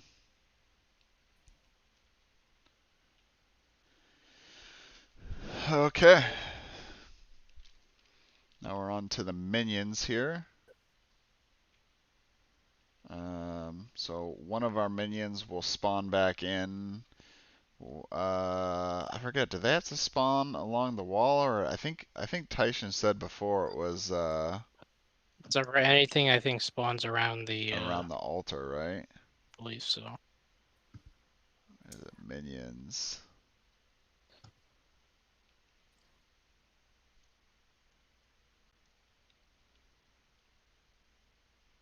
Maybe it doesn't say on this. It might be like death.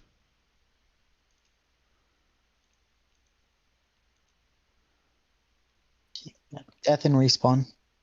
Yeah, there it is. When a hero or minion dies, place its token on the square of death. Maybe when a hero dies, spawn. It's figure any square adjacent to the portal. Yeah, yep, that's what I thought it was. All right, so red is back here, and then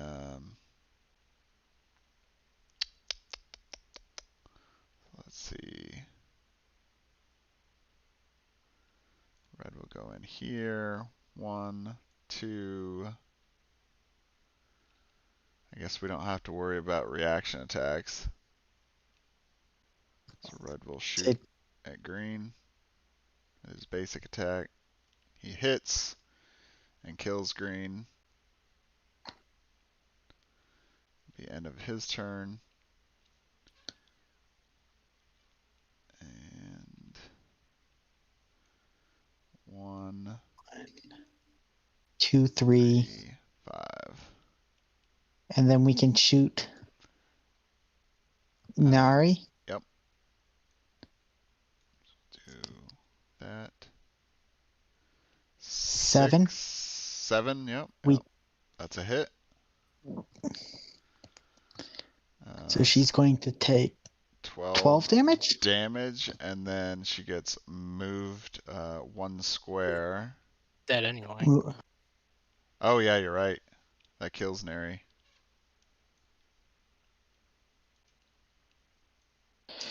Which means we do get we get a blast charge for that. Well, space. let me double Yes. check. We get a blast charge when she respawns. No, we actually, due to our trigger, it says when an enemy hero dies during a boss phase. It is in a Technically, this is the boss phase. So we then we'll also get another one when she respawns. Correct.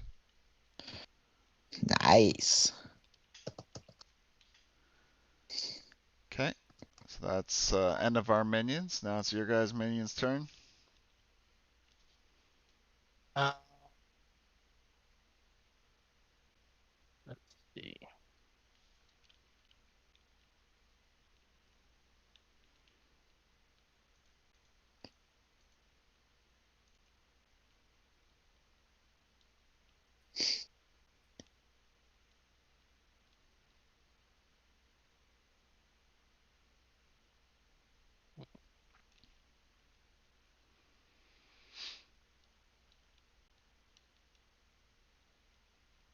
Go through the portal.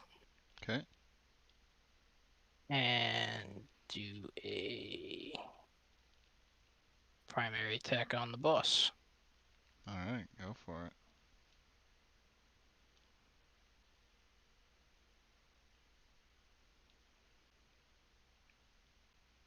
We have a defense of 7. That's miss.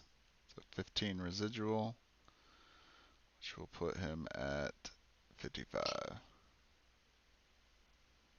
Okay. And your other minion should respawn, I believe, right? Yes, so come back.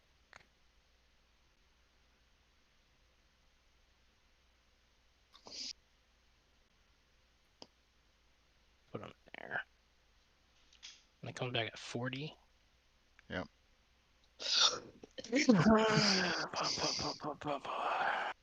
And then he's gonna do basic attack on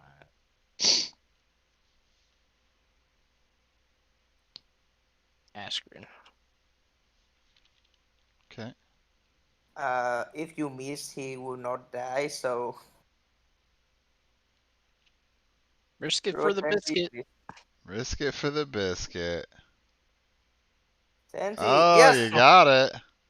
Now it's too much. Can we split the damage for another one? Nice. Risked it for the biscuit. One. Let's. Oh, dude, you should have planned that one better. Why? Because if if you would have had him like spawn like right here or something and then did the attack, then an enemy hero died within 2 squares of the golem, and then you would have gained a charge. That's the problem. I don't know any of these. I know, right? It's just You like gotta play this like a couple times to get it all. Well, gaining charge is pretty hard with this white dragon.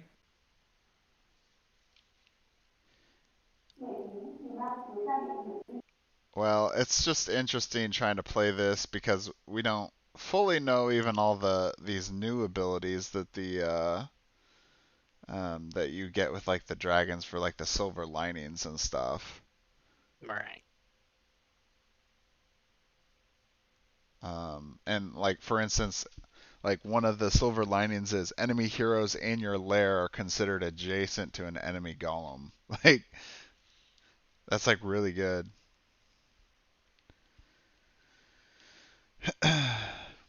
Okay, so that was it, I believe. Mm-hmm. All right, so now we are back to the hero phase. So Askren respawns. You guys get a blast charge.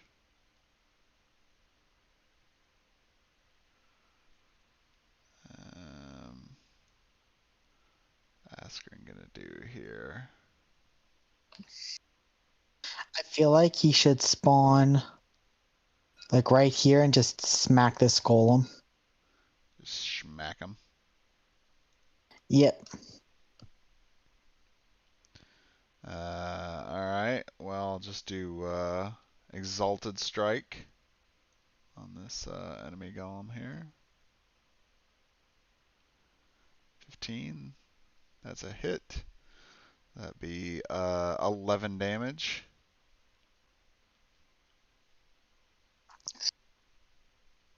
We get toughened. And can we transfer 5 of our HP to the demon, to the boss? Or is it 10? I Just don't see a reason I don't think you can. because Exalted Strike lets us transfer up to 10 HP of our own HP to an ally within 5 squares of you. Where's our token? Here it is. So we're 65. So we can switch to 55 and then he'll get 65. Alright. And did the golem take 11 damage? Yes. And Did it go? then Askren can now move 1, 2, 3.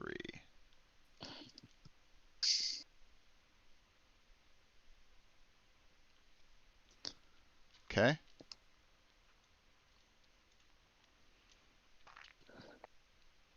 Veneris. So is there Veneris. special flip from going from the dragon or no?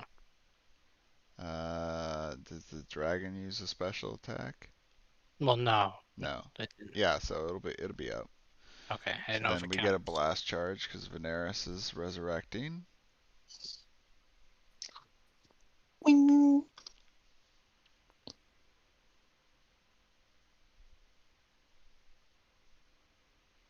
Alright, what's he doing?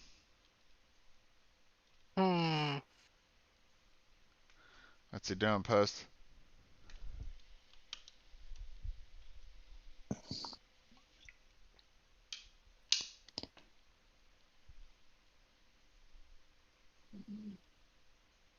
You still there, Post? He's probably on mute again. Yeah, I'm here. Just muted. There he is.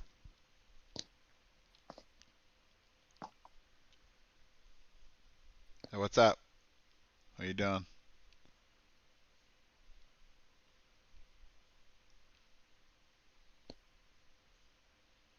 I think he went on mute. Maybe teleporting him back here and trying to kill the Ustar.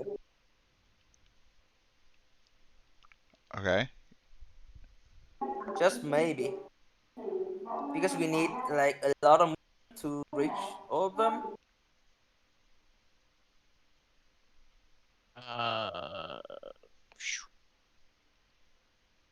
So he wants to go through the portal and try to get to Ustar. Yeah, but it's hard because way too far He's gonna ahead. be too far away. Right.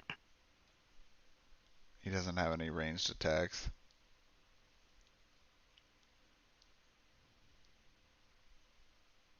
Let's do just an idea. One, How about two. killing the cultist?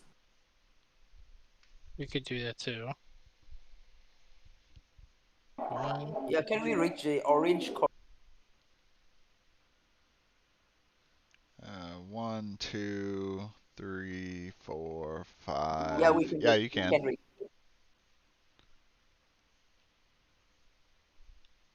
Orange got 30 though. I think he was just thinking that way he can at least do an attack. Yeah, I'm just saying. It does, I mean, it doesn't really kind of help though, because there's no reaction attacks. So, Yeah.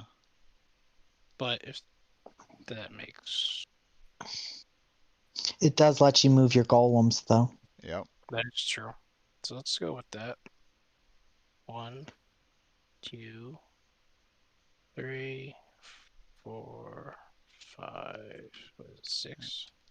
Like 5. You Death only of have Agony. 5. Only Five. option. Yeah. You have to use Blade's Agony. Yeah, Blades of Agony.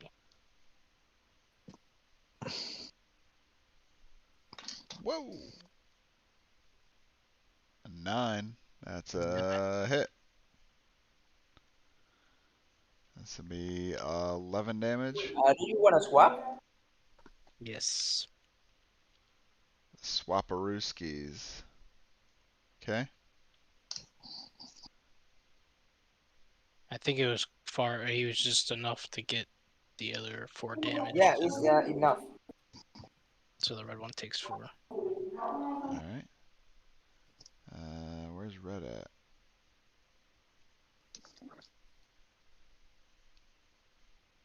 Oh, we probably we forgot. not? We forgot to put his token back on. That's what it was. What did they start at 30, right? Yeah. Yep. Yeah. So So he should be down at 26.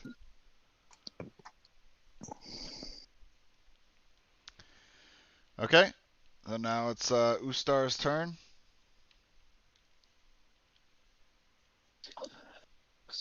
Ooh. What is his range? 8, right? Darklight's gone, isn't it? Yeah. Range of 8. And Purgatory was used. Alrighty. So.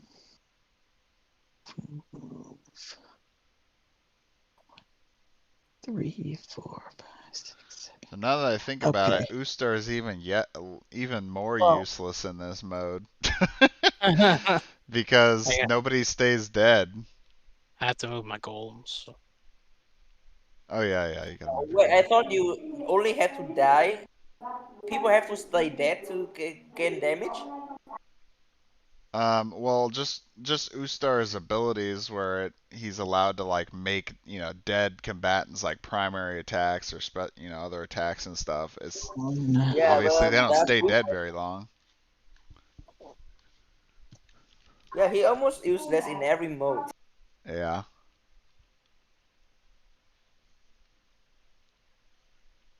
Yeah, he could probably use some help. So.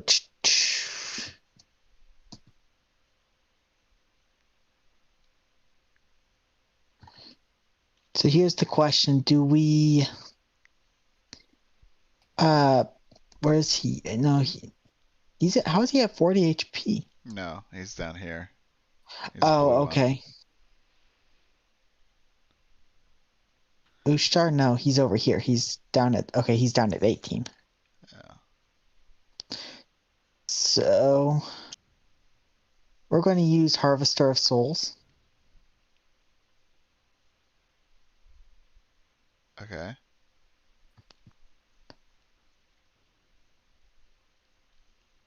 On the golem, I assume? Yeah, on the golem. Okay. Does that hit? Has a defense of 6, so that's just enough. So that's 16 damage. Yep. And we regain 16. So 15 here, 15, 16.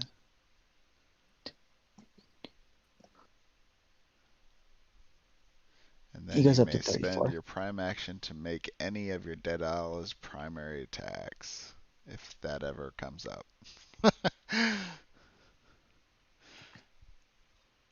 Also, you can use Hope on Balroth there. Yep, so we'll heal him up by 4. Yep. So he's almost full health again.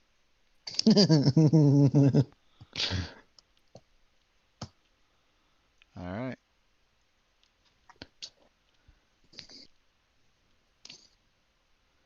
It's Neri's turn. And so she spawns, so we get a blast charge.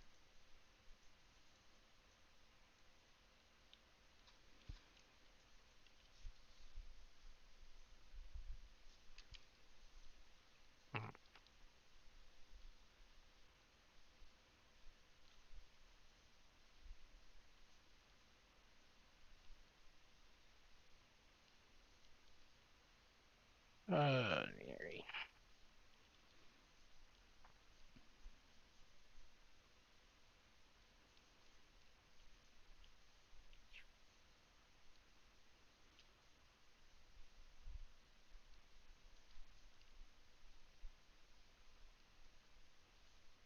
Ooh, when Neri respawns, we get another blast charge. Did you move that up? Yeah, I already moved it up. Yep. Okay. So I have a question. Sure.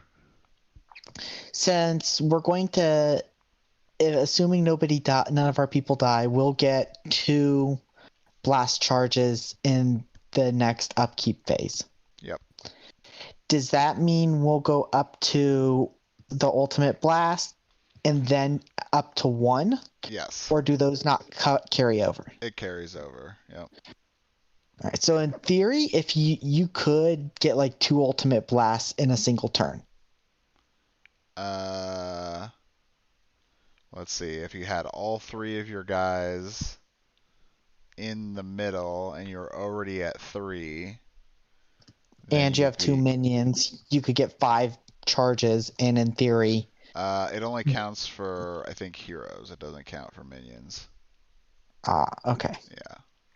That's it all, but I don't know. Just heroes. It's actually written on this card down here in the upkeep phase. All right, that makes a little more sense. Explosive arrow on Askren. You can get pretty close though. What, these 4s? Miss. Wait a second. Puts a 6. Nope, that's a hit. He's in the midfield, so he's exposed. Exposed. Plus And it's -3 damage though. Yeah, -3 damage. So 9 damage. I can move Askren out of the midfield. Yep. So how much damage? There's 9 plus 4. It's a 13. Why 9 plus 4? Accuracy. Passive. Ah. Okay.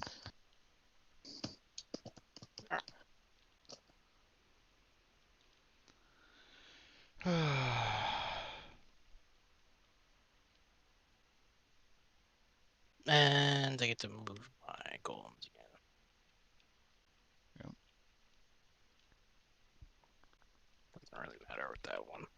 2, 3, 4, 5, 6. Dang.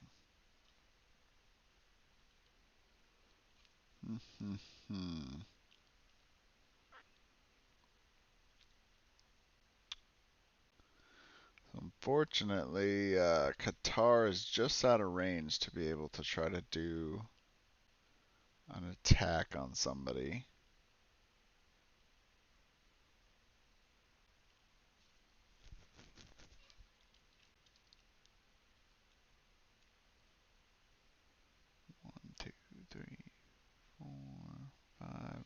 could go back and attack the golem, but then it's one less person in the midfield, and the blast charge probably more important. Oh wait, we don't have the special action. Darn it.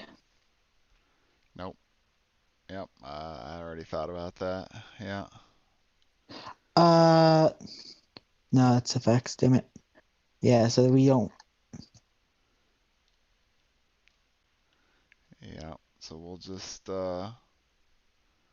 move here and just not do an attack this turn. Hey, at least that means, yeah, at least that means we'll have a nice, lovely little whatchamacallit. Ultimate blast. Yeah, ultimate blast next turn. Yeah. All right. So Zafara's turn.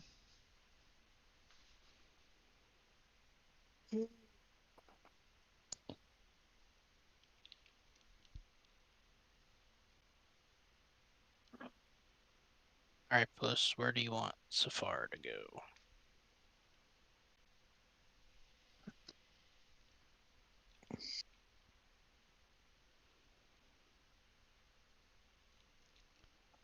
Is he there? He's probably on mute again.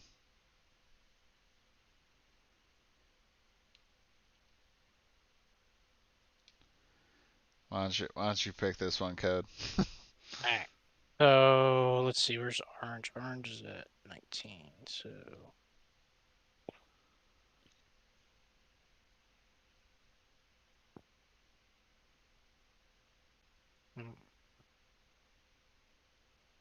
one. Do you want to kill another Cotis? I don't think we can. Or teleport down there to attack Yaskaran, maybe? Yeah, we could do that too. So 1, 2, 3.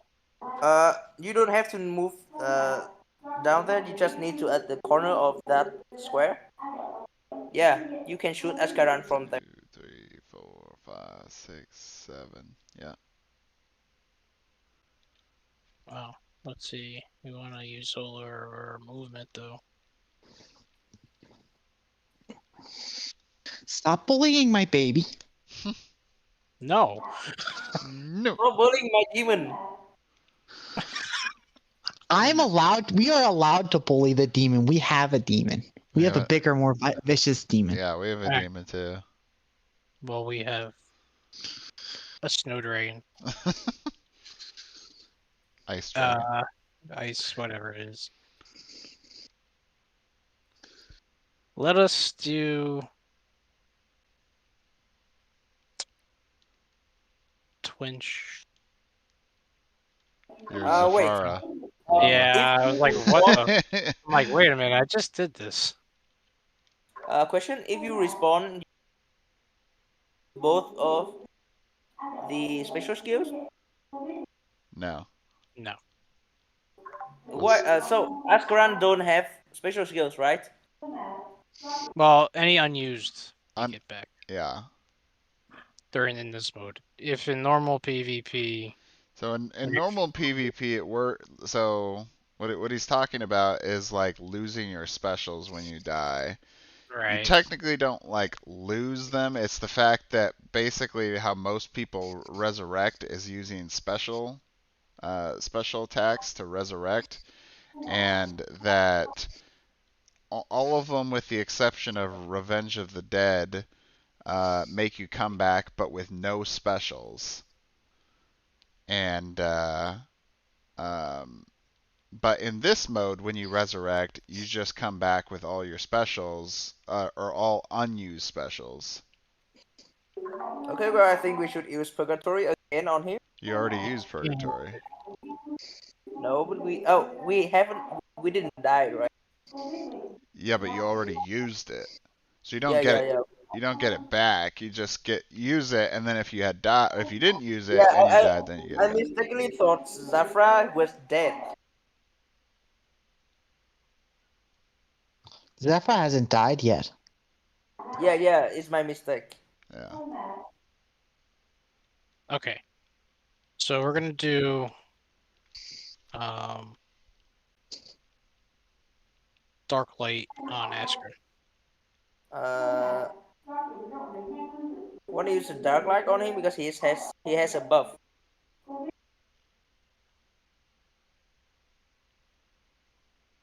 else is he gonna do? Song your spirits, but Yeah. This is what we're gonna do code. That way we can keep moving along here. Oh, miss. God, I'm changing the color of the die. So that will be 5 residual to Askren. 1, 2, 3, 4, 5. And then, but Zafara will take 8 damage from making her attack. 3. Oh, wait. The first attack target hit takes 8 damage. It doesn't say nothing about missing. We missed. Oh, wait. I'm sorry. No, when at the first attack they make. It's in reference to when we made our attack. Yeah, so you still take. Yeah. Alright. Yeah, my bad. Some of the wording is a little funny on this one. All right, so now we go to Upkeep, where we'll get a blast charge. Yep. So then you guys roll your defense.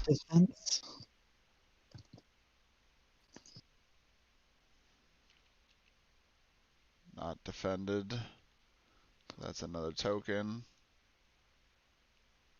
I don't know why it's pulling 2. There we go. You guys also get a blast charge. Yep.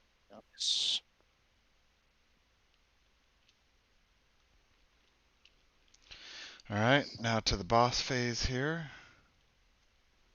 I feel like we should try to put.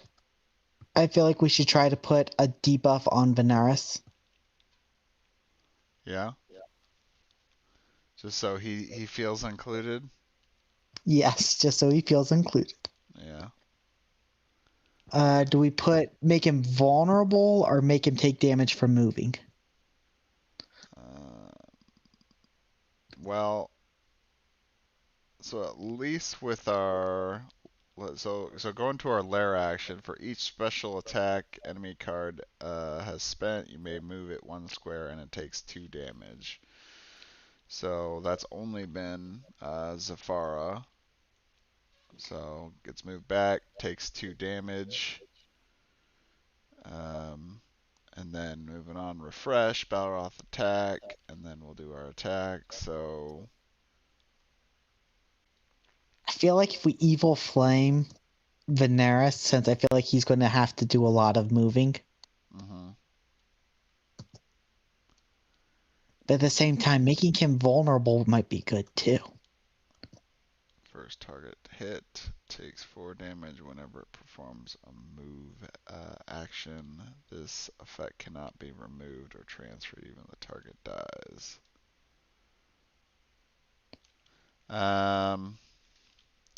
So the problem is, if you do that, then basically the second target is wasted if you attack Veneris with it. So I say let's do Final Destruction on him, because that'll also hit both of their other heroes. Yeah. Yep. Sounds like the better one to do. You want to roll it? Yeah. Where's that die? Alright. Your dice attacked mine. 19. That's 30 damage. Yep, and then he's going. Each enemy within 2 squares of a living wall takes 4 damage, which I think that's all of their stuff.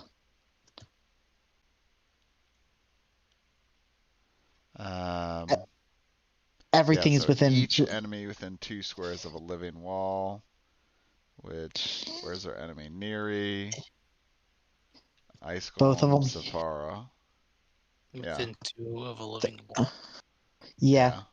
So basically, 2 of within any wall that's not inside your home base. Yep.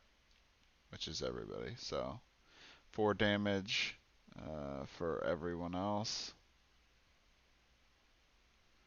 And then Veneris is vulnerable.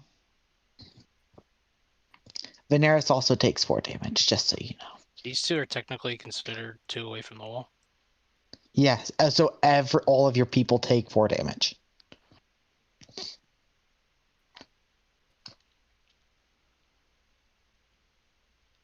Oh yeah, you're right. I guess he would count each enemy within 2 squares. Yeah, he would count as it too. 1, 2, 3, 4. Wow, that's so ridiculous. We also. I'm debating on that one, but. Huh? I think that's debatable. On the each enemy?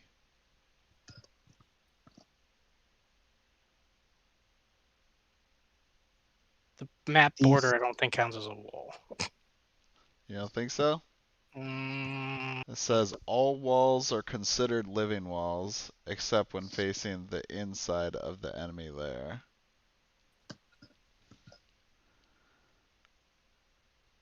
I mean, I don't know. It's hard to say. Normally, like in the regular map, I would say that this, the outside border is a wall.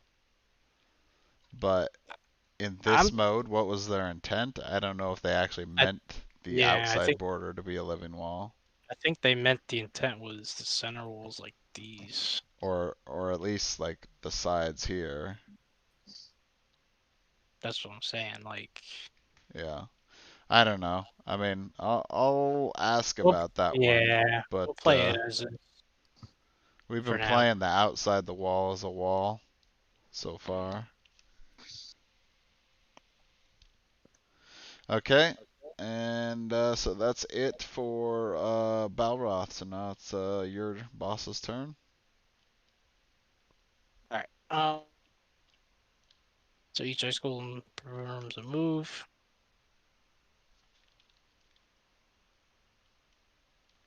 Oh wait, I guess it ignores the team token. Yeah.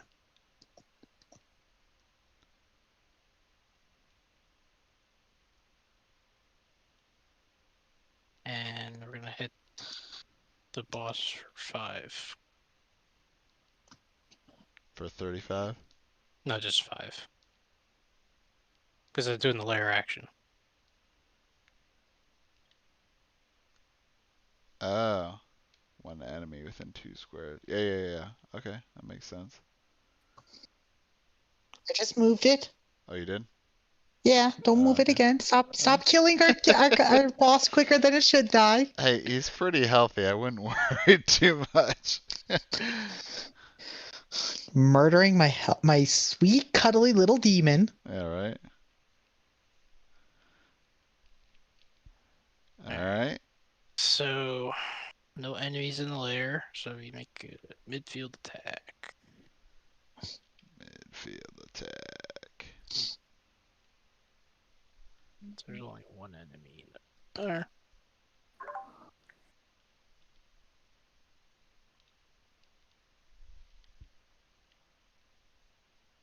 Oh, 20. Ooh. Who were you attacking? You didn't say who you're attacking. Well, there's only one target. Why don't you do that earlier, bro? What do you mean? There's 3 targets. Oh, it counts the whole area. I thought the midfield was just. Yeah, there's only one target in the midfield. Oh yeah, you're right. See? You know what? I don't think I even ever noticed that before. Yeah, that it specifically says midfield. This is the only midfield. This is center area. Yeah. Yeah, the green zone. So Katara's taking I think we've been playing that wrong for a while then.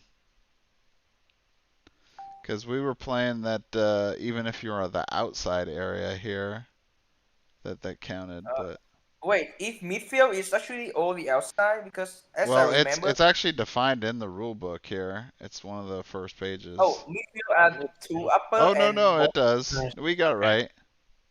Yeah. Okay. Oh yeah, we got it right. Yeah. That's why I was like, wait a Ah, yes. second. Wow, we've been playing this wrong that long for this long. All right, so Qatar was actually the target, but Okay, that's because I always thought it was only this area. which was the 20. Yes. And it's an extra So 5 damage that's for 20, being a crit. 21. Yeah, 5. 21 damage. Then my second target will be Askren. Stop murdering my fluffy little angel. He just wants to hug you. Kill the angel. That's a miss on that one. So you'd have to roll Reroll again. for the Overlord. Yeah. That's a hit. So that's 13 damage. Oh, 10 damage. Yeah. Yeah, because of toughen. Yep. Yeah, playing without a silver lining is actually a bit nerve. Did you already move Askren? Yeah, I moved them both. Okay. So then effect, choose an ice golem. It attacks nearest hero.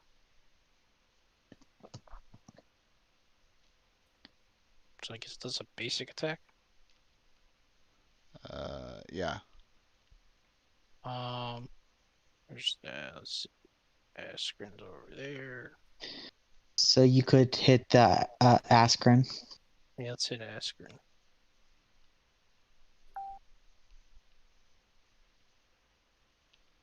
Alright. That's 12 damage. Yep. Puts him at 15.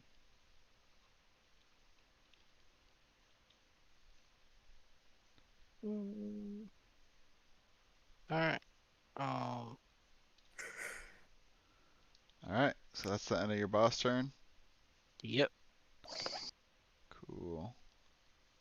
So now we go to minion turn. Yep. How much movement do we have? 5? 1, 2, 3. Yeah, we can go We in. can only have 2 1, minions. 2, One strike. 3, Then 4. 4. Then we can attack him, can't Yep. we? Yep. And now we'll do a attack on the boss. Yay, miss. 5. Yep. That's a miss, but that's 15 residual damage.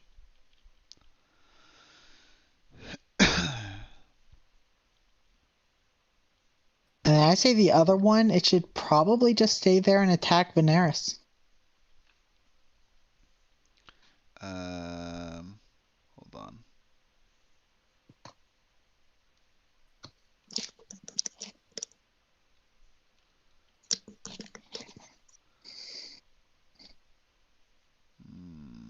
Let's see, Veneris. How much health is he at? 31.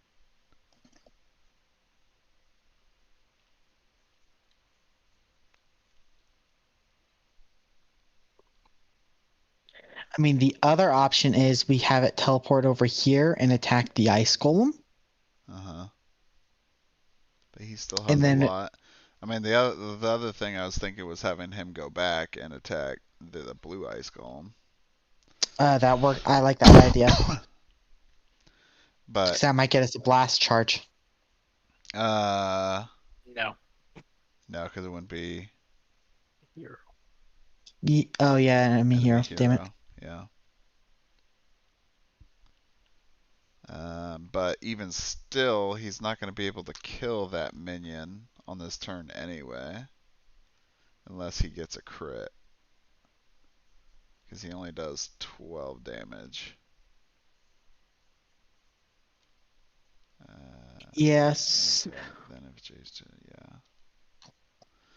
So we're probably better off attacking other heroes. So if we teleport over here, 1, 2, Shoot 3, 4, Safari, 5, yeah. 6. Yeah, I think that's our best bet. Try and kill Safara. Okay, teleport 1.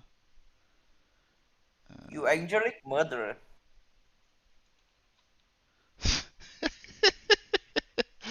That's what we do here. All right, you roll. Yeah, roll it. 16. That's a hit. So that's So 12 that's damage. 12 damage, and then you get to move him 1 square, which is adjacent to a living wall, which is 3 more, so 15 to Saphara. So that should put her down to, what, like 8. 8? Yeah. So if she attacks at all, she's going to die. Yeah. Yep. Okay. Now you guys gotta do your minions. Send the Alrighty. minions! Send in the minions. Alright, so this one's gonna attack the boss, the blue one.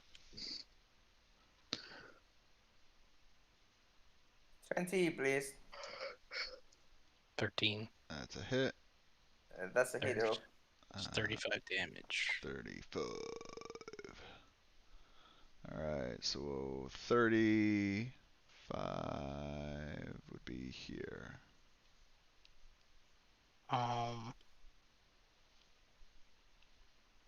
See if this one wants to throw a snowball at someone.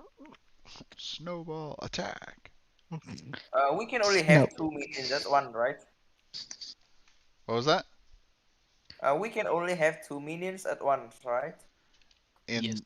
Well, at least in this learner mode, yes. In the normal boss versus boss mode, you get to unlock a 3rd minion by releasing a prisoner, but we're not playing with that, so. Alright, I want to throw a snowball at Askren. Okay. Snowball. Can you? Snowball attack. Yeah, you can. Yeah, you can. Okay. Snowball attack does 12 damage. -3. He already lost the toughen. It's a ends if used. Use ends if, yeah, damn it. Oh, so and if use is that you can decide when to use it, or you have to use it in the first hit? The first time you have to use it. Yeah, okay. That counts even for, like, if you get a protected status that says ends if used. Even if they miss the attack, it counts as you using protected.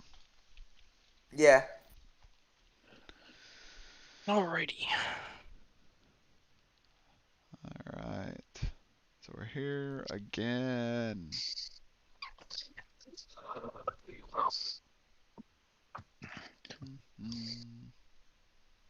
So if Asarin uses Wings of Justice, dives in, hits the ice golem, he can then move back over here into the back here, so we get 2 blast charges. No, because the benefit happens before the attack. So Yeah, you so could no, stand. So I'm saying we use Wings of Justice, yeah, yes, and then move after the attack. Correct, yeah.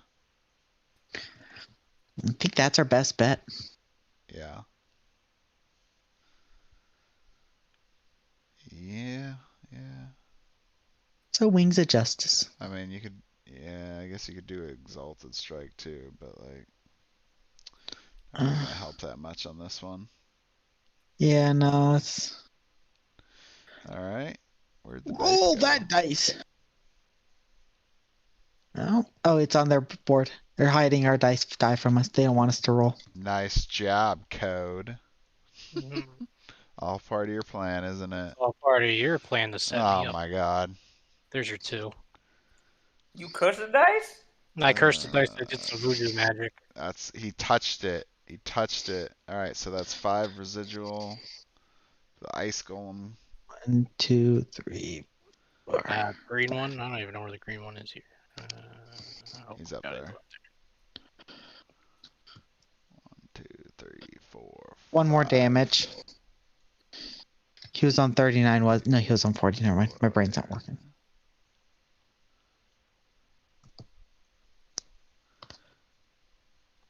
Okay. So he doesn't get the effect because he missed it. Ah, okay. Ah, nice touch. So Veneris. I'm thinking about teleporting into the lair and attack their boss. Yeah. That's the only way you can like at least do some attacks. So 1, 2, 3, 4. Okay. 4. What are you special? No. Let's just go with Blade of Agony. I mean, the soul corruption is okay to use. Don't mind if Okay. I forgot about the damage. The problem is the permanent gets kind of wasted because he's Yeah, got but overly. no one can regain HP in this map. Ustar is kind of suck. I mean, if that's what you want to do, I just wouldn't recommend that play. But They have a healer, but the skill of him has like not much of healing. What you saying? We don't heal. Yeah, he doesn't heal. I mean, look at our health. Look at your health. Our health again. Your health. All right, what do you want to do? I lost track of the boss health, so I mean, our boss has quite a bit. He's got yeah, 370 plus tokens, and he's got 29 on top of that. And you have 55 plus 1 life token. yeah, okay. So try to use a special. so I gotta move up one more.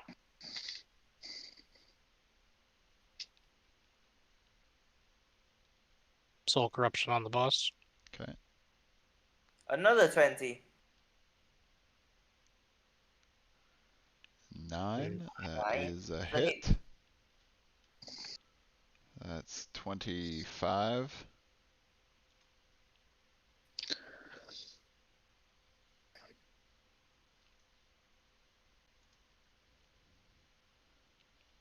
Okay. Alright, so it's Ustar's turn now. I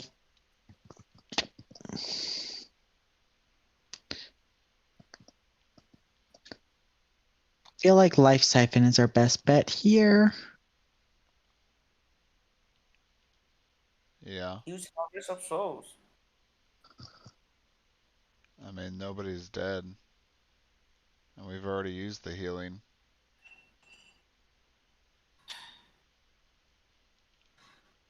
That's why it's not that good. This mode. The yeah. The other thing is we hit Veneris and make him vulnerable. Isn't he already vulnerable? Yeah, he's permanently vulnerable. Yeah. So that's not worth it. So yeah, let's just life drain him. Life siphon. Yeah. Alright. The golem. Oh, the golem. Oh, okay. Just because the golem's nearly dead. Wait, where is the? Yeah, because the golem's nearly dead. I think. I don't know any. 35. He's at 13. Yeah. So Oh, yeah. yeah, it's at 13. Yeah, the blue one's down there. Alright. So that's 6 damage to the golem. And the golem is cursed. And he's cursed. And we can then move him to. Yes, Yep. 2 spaces. And he takes 3 more damage from Living Wall. And Ustar gets to heal himself. 6. He's at 40. Can't we also heal our boss? Nope, because he has soul corruption on. Can't regain hit points. Poopy butt. At least not until we end this neck. When he gets to refresh, he'll be able to remove it, but he'll take some damage from it. All right, Neri's turn. Neri.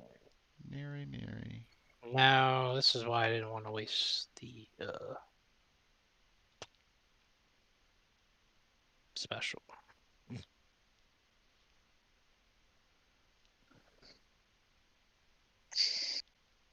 Because you're going to do some awesome move. Yeah. Turns out now it's just a lame move. Yeah.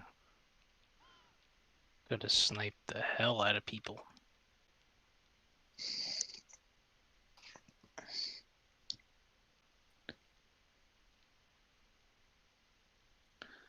Okay, so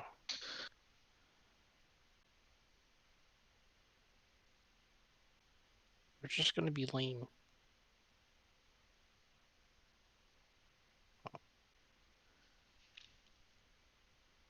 Do I have...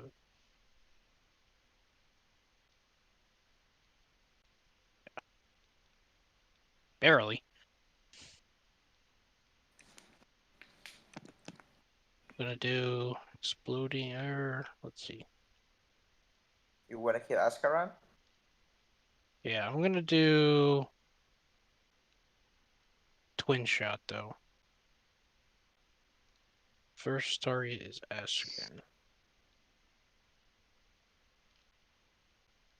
Where is my dice?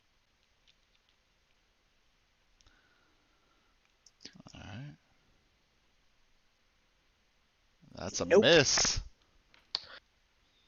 Second target will be Askren again. Solid choice. Oh my god, that was almost a double miss. So Askren is dead. Got him. How much damage does that do? 7. Enough. So it only is that twin shot? Yeah. So it deals 4 damage. Yeah, but you have 3. Literally just enough to kill him. Yeah. I mean, calculated.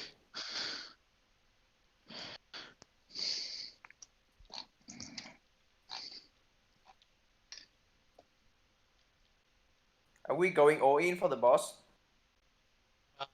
You can't move through the portal with the ability, but trying to. Okay. And now it's Guitar's turn. I feel like he needs to charge and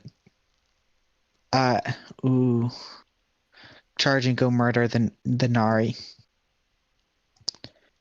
Yeah. Murder. Yeah, right. I'm surprised that you guys let Carter behind so long.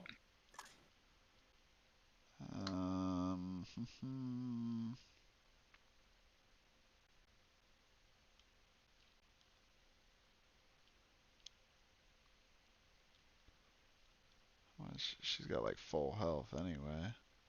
Yeah. Well, whatever. I mean, I'm gonna go for it anyway. Up here, and then I'm gonna do Berserker Strike. Where did the dice go now? Here it is.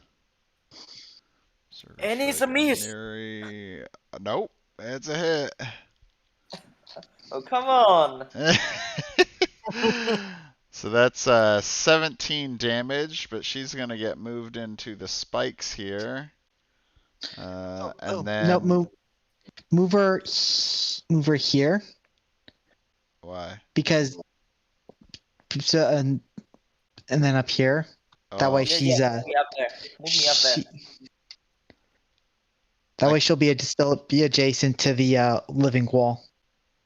Well, I can't I can't cut her on this corner here. Okay. But I mean, if we just leave her in the pit there. Well, she's already passing through, so she's already takes the 4 damage passing through. But if we leave her there, she'll take an extra 3 from the living wall. Oh, yeah, I guess so, yeah. Alright, so... She takes an extra 7 damage. Yeah. So, total of, what is that? 33 damage. 30, whoa, 33? That doesn't sound right. What? No, it's... 26 plus 7. Whoa, 26? We did Berserker Strike. Oh, okay. Yeah, never mind. Yep, That's yep. I thought Right for there. some reason. So we did 17 from Berserker Strike and Brutality, plus 4 from the traps, which is 21, and then 24. 3 more, which is 24. So it just puts her at 31. 36. And she's outside the central zone.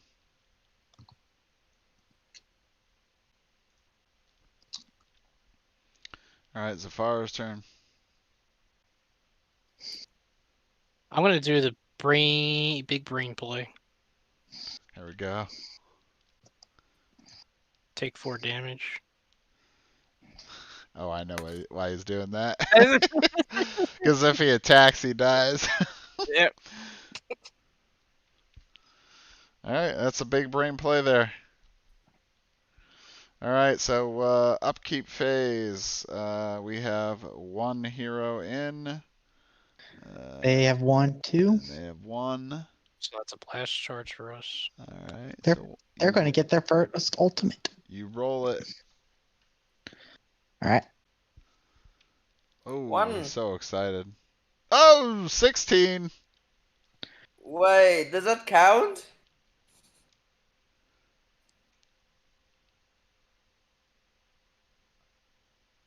Oh man, target rolls a die. Blast if it rolls misses. 16 or more blast misses. So we get 1 blast charge though. 50. We're going to move 4. Drop here. There's one of those. Yep. And then So we have to do 46. 46 more. 1, 2, 3, 4, 5, 6.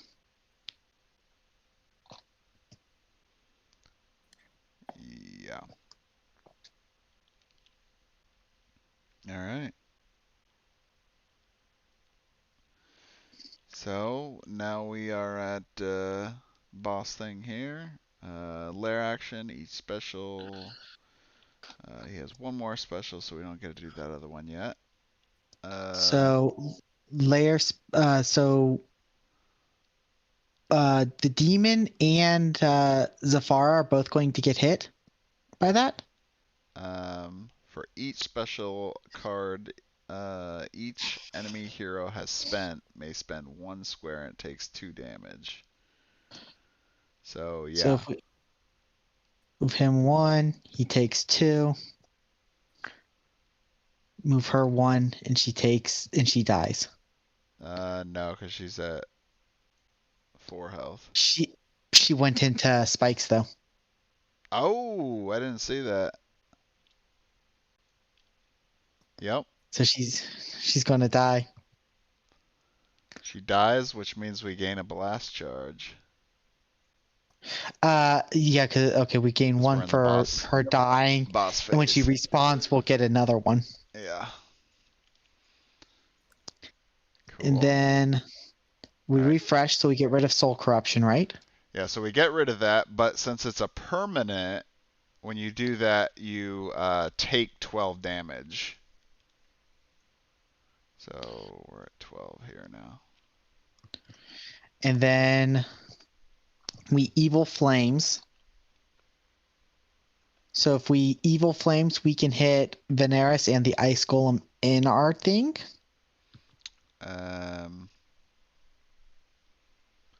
Choose a square occupied by a living wall.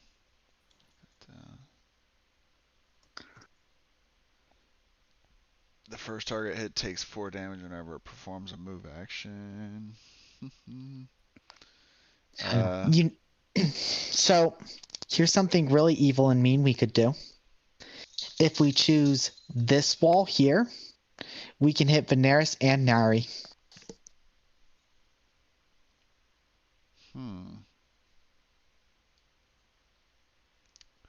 Because it doesn't say they have to. It has to be on the same side. Choose a square occupied by a living wall, Balroth. Wow, that's like crazy overpowered. So if we choose that square, we can hit Nari and Valorous. Oh my god. Veneris, yeah. That's ridiculous. Okay. And I say we attack Veneris first to put the debuff on him. Yeah. Alright, you want to roll it? Yeah! He's so excited. Burn! Demon burn! Oh, you got so excited there you knocked over our own guy. Rolled 4. You got to roll again. Sadness. It's a miss. Miss. That's not a miss. So that's 17 damage to Veneris. And then Nairi? Yeah. Is going to take 20. Okay. Neri is down to 11. And let's see, 17. Wait, when the effect is on Veneris, you hit him? Yeah. Yeah, okay. So much hate. We're encouraging the demon on demon violence. Yeah.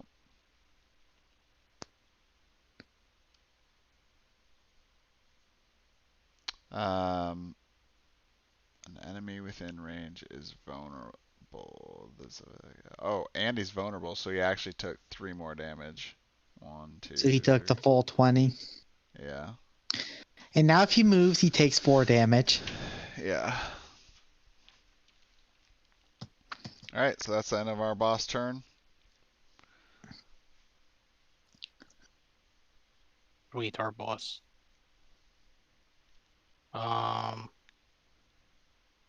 So each ice golem may perform a move action. So I can go through the portal.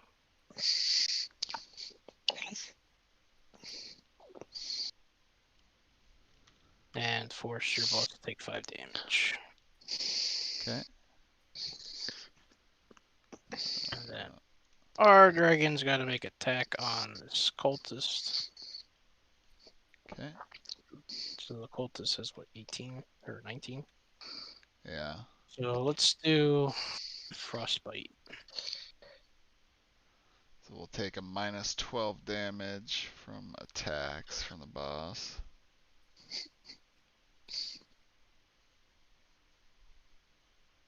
Oh god, 3. Okay, roll again.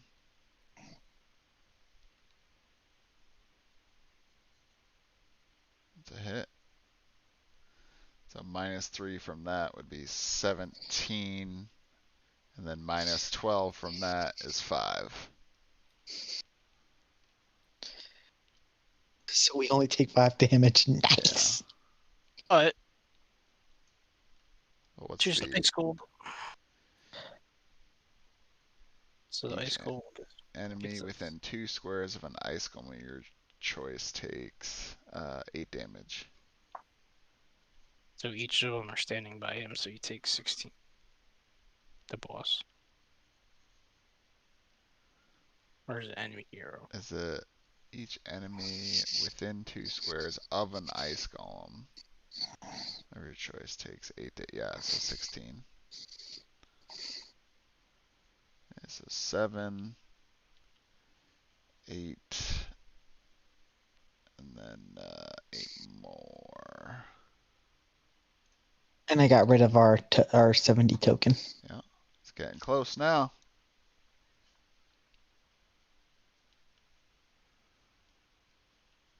All right, and then keep going. Oh wait, that was it, right? You already did your attack. Yeah. Now we go to minion phase. Yep, minions. Okay. What minions do we have here right now? We have. I say our cultist should teleport back. Well, and let's do this one first. Kill Veneris. Yeah, let's do him first. Okay. All right, so he's attacking the boss. 8. That's enough. That's 35 damage. Where is he at? 30. Make it 25 and then 20, right? Yep. And then the other one? I say teleport it back and have it attack Veneris. Yeah. Because then, well, we could.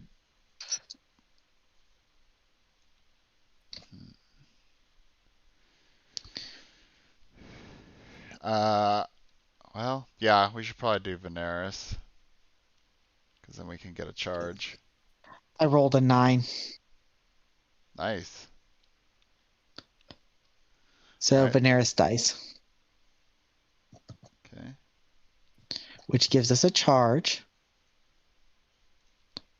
Yeah. So when he. Yeah, when he respawns, then we'd get another. And we'll do a ultimate blast. All right, so that's the end of our minions.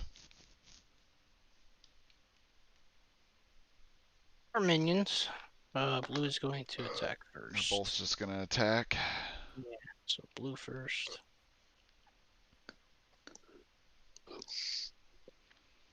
Oh, that's a miss. 15 residual. 46.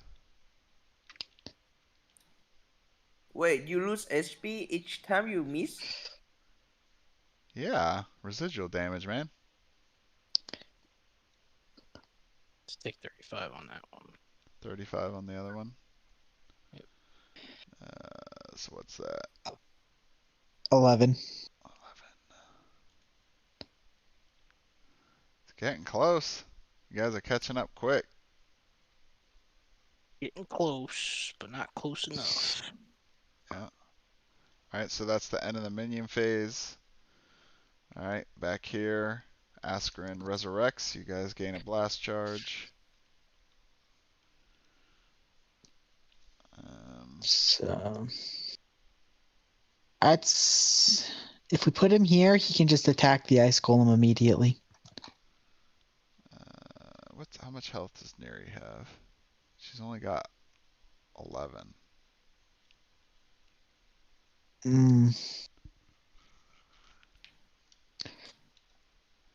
So or we could, yeah. I feel like if we go kill Neri, that's probably actually better. Yeah. So. Oh, kill the demon. 1, 2, 3, 4, and. So you have to use Exalted Strike Killer. Yeah. Where's the die? Oh, there it is. There. Yeah. Rolling. Got it. 10. And yeah, it kills her. So all of your heroes are dead. Yeah, because the demon is way too strong. Like, the effects. Hold on. Where's his Askren thing?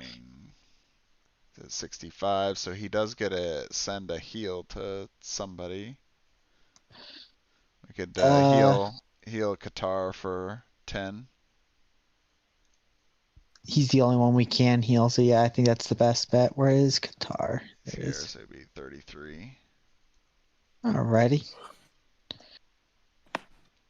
Alright. So Venera spawns. We gain a blast charge. Roll your defense. Roll that defense. Ultimate blast. That was a horrible roll. It's 19. My God. So you only take 35 damage, and 50 damage, and we gain a blast charge. Yeah. So you're gonna go to 40, and you lose this. This is it. He's got 40 health left. Why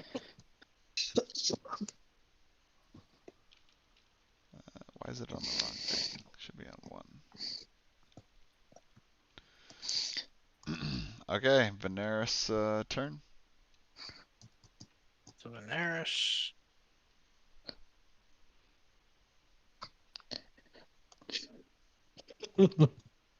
I think you should spawn him on the teleport. You can't spawn him on the teleport. Spawn him It around. has to be around it, yeah.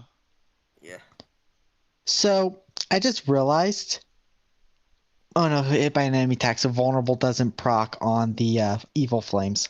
No, it doesn't. So he's going to take the 4 damage for probably taking his movement action that he's going to do. Those effects is not gonna be removed. Nope. Nope. They don't leave until even in death. Yeah, that's why it's crazy we should overpowered. ban this demon next if we play the game. Play demon next time. Good plan. I Like, still think the seriously? wall thing isn't the whole map, because technically then no matter where you stand in the middle of the field, you're next to a living wall. Yeah. Yeah, he's So, controlling the map is very good. so, but that needs to be confirmed. Yeah. I feel like there's a lot of stuff here that they need to clarify. Want us to just do Yeah. Blades of Agony on the cultist.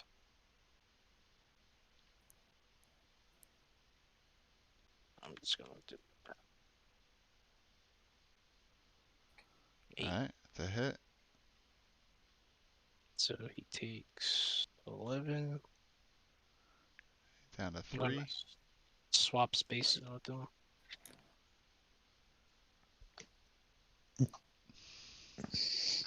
So it's 4 damage per move I make. Yeah. I would say swapping spots is not movement, though. No, Right. it's not. Yeah, swapping is not movement. You won't take damage. Well, I assumed that he was probably going to take a movement anyway. Yes. Just saying. Yeah. So I move there. Okay. Ustar's turn.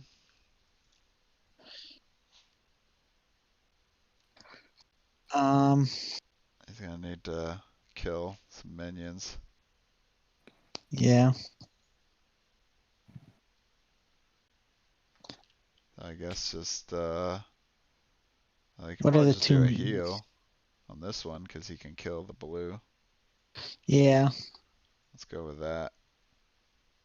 Well, if we do Death Ray, Death Ray, I don't know. Either one works. Well, you'll be able to heal yourself at least if and the boss. Yeah. Or the boss, I guess. All right, The 11. life siphon hits. All right, so that So kills the that's- ice golem. And then we're going to heal the boss by 6. Okay.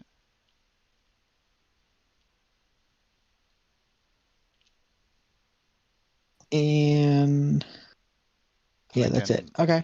Well, we can heal our other minion here by 4.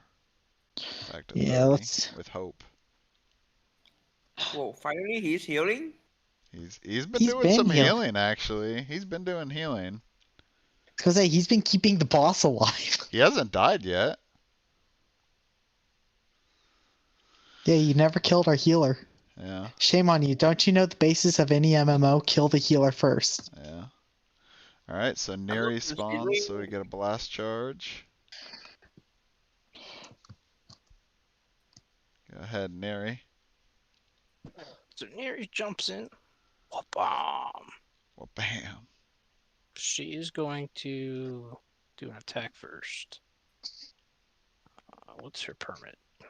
Weekend. He deals 3 less damage. Yeah. They will have 3 damage, 3 HP, so. Yeah, it won't be that hard to do that. Yeah, so let's do twin shot just to be safe. 20. 20. You got it. But I don't want it. Yeah, right. Code, why now? I don't know. 1, 2, 3, 4, 5. What are those 4 symbols in the center map? They don't do anything. It's just art. Just beautiful. I mean, if anything, maybe it might remind you that you're exposed in it, but that's about it. It's for the next game. Just kidding. Yeah. I don't really know. Okay, so it's Qatar's turn now. Oh, take the Nairi token back to her health. Yes, where is your token? Bam. Yeah, don't forget your token. Alright, so Qatar. 1, 2, 3, 4, 5, 6. There's no way you can reach him. If we And then he's use going to use Whirlwind. And he's going to go first attack Veneris. Right here. Yeah. And it's a miss. That's a hit. He's going to go attack Neri. And that's another hit. So that is, let's see, Veneris, what's he have? He's got vulnerable.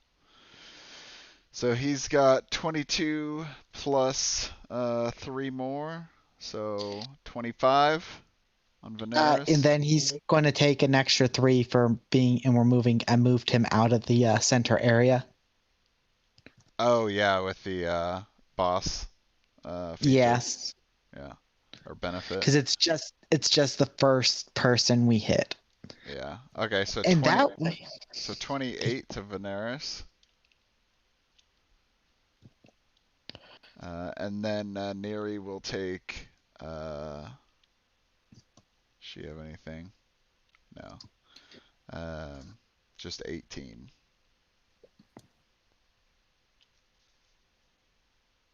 And let's see. So he moves 1 more, 1, 2, and then he can make a couple more.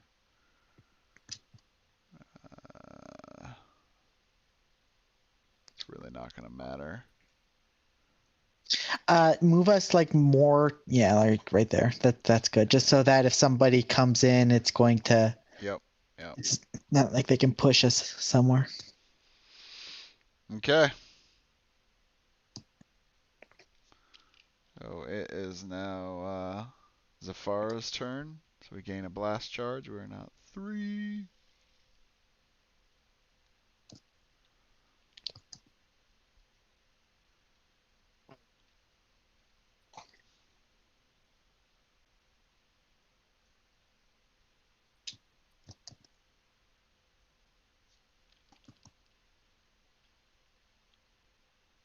The Qatar's used both his specials?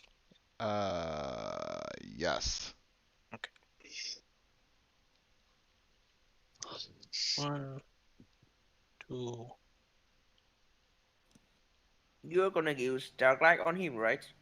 Yes. Take 8 damage. Where's your token? That's right. Takes 8 damage. Dark Light.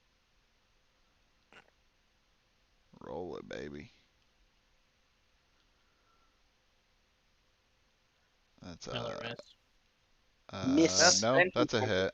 Oh no, that's a hit. He's exposed. Yeah. That's 20 for me. 20. I like his math. That's 14. 7. Nice try. 14. So you take 14 damage. All right. What is that? 19? 23. Yeah. Okay. All right, so that's the end of the hero's turns. Upkeep. All right, we got one. Puts us I think into ultimate both of blast. us. I think both of us ultimate blast this turn. Yeah. So we're So roll. yeah. Roll Good. for defense. I failed.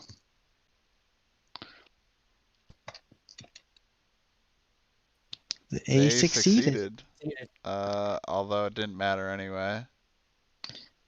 So We kill them they still. only had 40 hit points left. All right, that's it, everybody. Can I flip the table? Wait, how many damage was that? So 50. even with a miss, it's 50 damage. Oh, you're Oh wait, using the blast. oh wait a second. You It's cannot die. non-lethal. You cannot die. Yeah. So they go to what? 1 HP. 1. You cannot die against residual damage. Yeah. The game's still on. Luckily, you did It's not still flip the on. table. It's still on. I remembered when I looked at the card. So All right, so then we take a life token off. Did you do that? yeah, I did that. Okay. Where's our token So these tokens over Oh here. shit. Oh, it's close. Look at this. 17 and 1. So they all of them? No, the archer doesn't move. For each special attack each enemy has spent, you may move it and it takes 2 damage. Or Balroth that has spent all his special attacks gains 2 blast charges. I feel like we should just have him gain 2 blast charges. Well, I don't know. Let's see. We have 1 minion dead. We have 1 in here. So neither of them are going to be able to attack the enemy boss. Would we be able to kill a hero on their team? I don't think so. Yeah, Neri's Yeah. no, that's not gonna happen.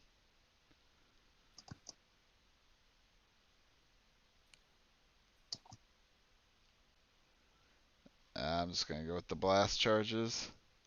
Yeah. Okay. And then he gets to do special attack or basic attack as if it was a attack. I say we attack Neri. She's up against a wall. Because she's the lowest health. Oh, okay, sure. Unless you have a better idea. Roll it? No, I don't got much of anything on this one. 18. Alright, so that's going to be 12 damage.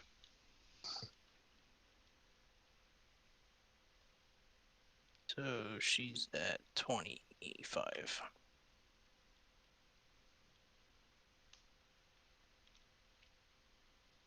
And then it's their boss. Yep.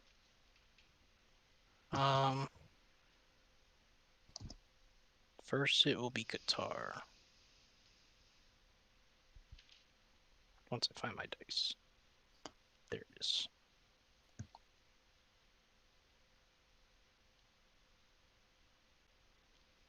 The hit.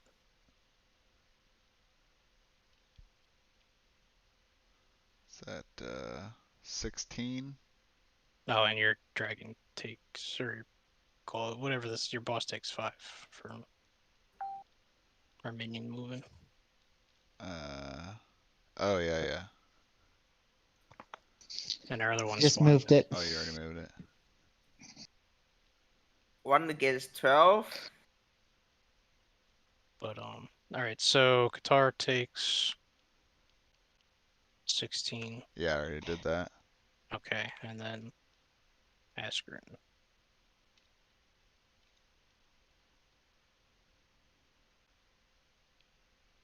It's a hit. It's a hit. And so that will be, what, 16 more? Wait, have you moved He's- yet, Code? 4, 6. Hold on. He Slow gets down. -3. He get 3 less damage. Why is that? He's Oh, 'cause toughened. he's toughened. Did you move yet, Code? It's not that point where we move yet. Yeah, he's finishing the boss attack. So now we're at the minion phase. Yeah.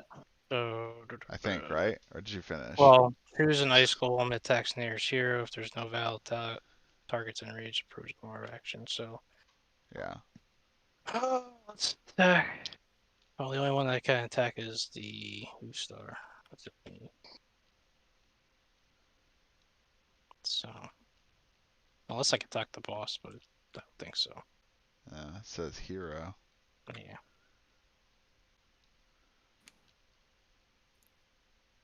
7. That's a hit. 12. Alright, so he's 28. Alright. Alright, now we're at the minion phase. Alright.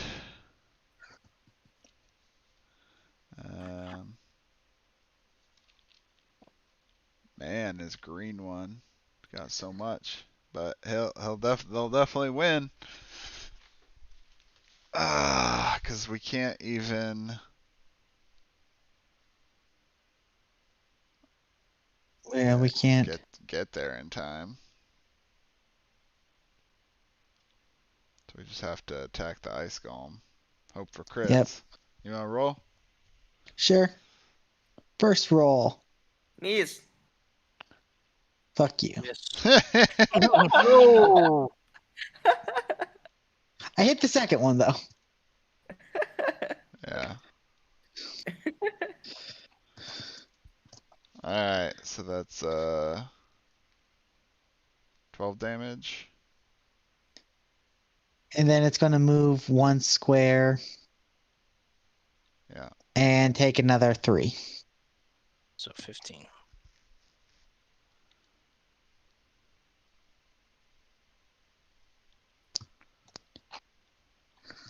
Alright, so your guys' turn. This is it. Well, this one spawns in.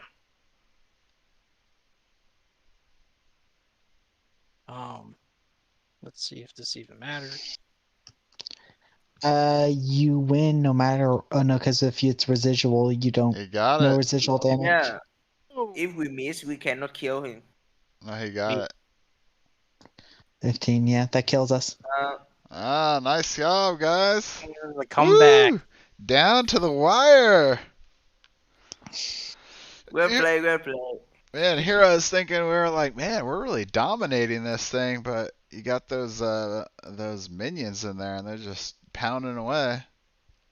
Yeah, I thought Code is going to choose the blue dragon because she has the orb and the repositioning team is very good against the orb and trying to deal as much damage as they could. He sucks. But he chose The white one. the orb is sucks. really hard to position in the right place to do a lot of damage. Yeah, that's why I picked Vanirus. I thought Code chose the blue dragon, but he chose the white one, so Yeah, it almost looks like the blue dragon, but yeah. when you actually so get it, it'll be white. Actually- whitish, bluish, I guess. It'll only be that Wings. color if you paint it or got the special one that is already painted. Yeah. So what'd you guys think of the learning mode? It makes me want the game even more.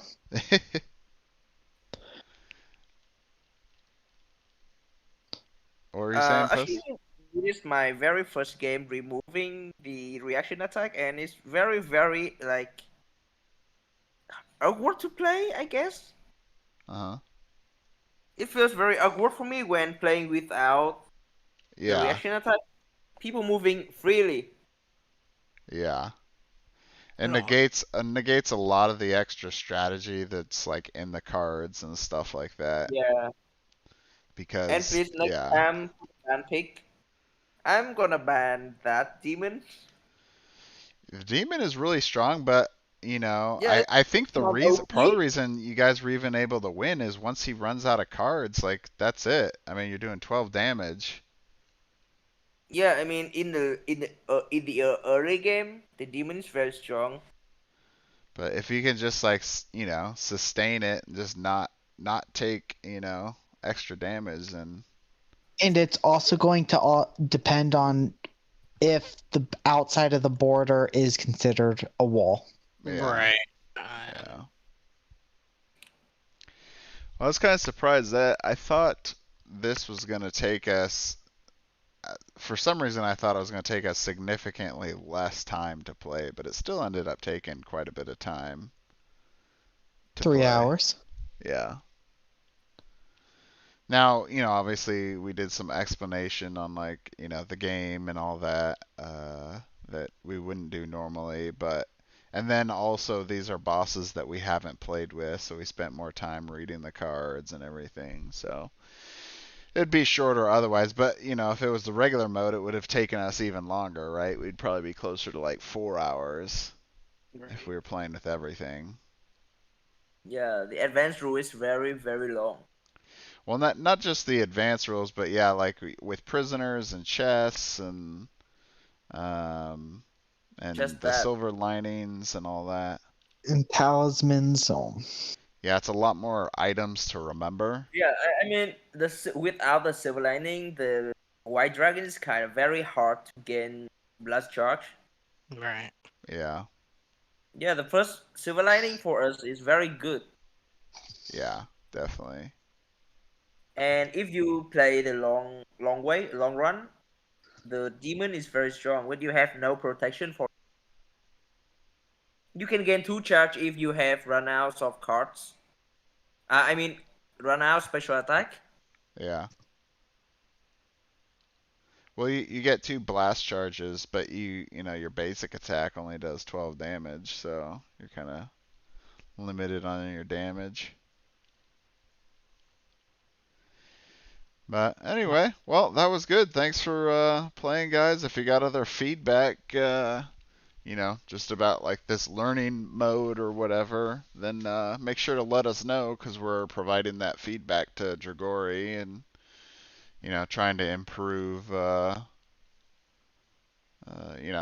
rules and everything before. Well, I guess Wave 2 people will benefit the most from this, since Wave 1 will get the original rule book. Yeah. But It's actually Code doing everything. I'm just watching him.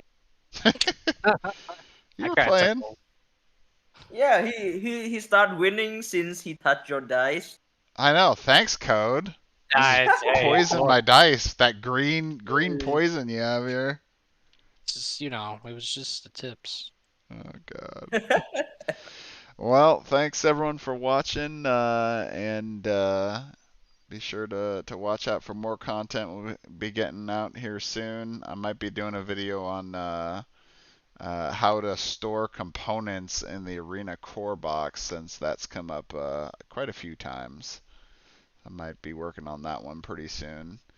And then hopefully unboxing and all that will be coming. But that's it for tonight. So thanks for watching. Make sure to subscribe, like, comment, all that good stuff. Really appreciate the support.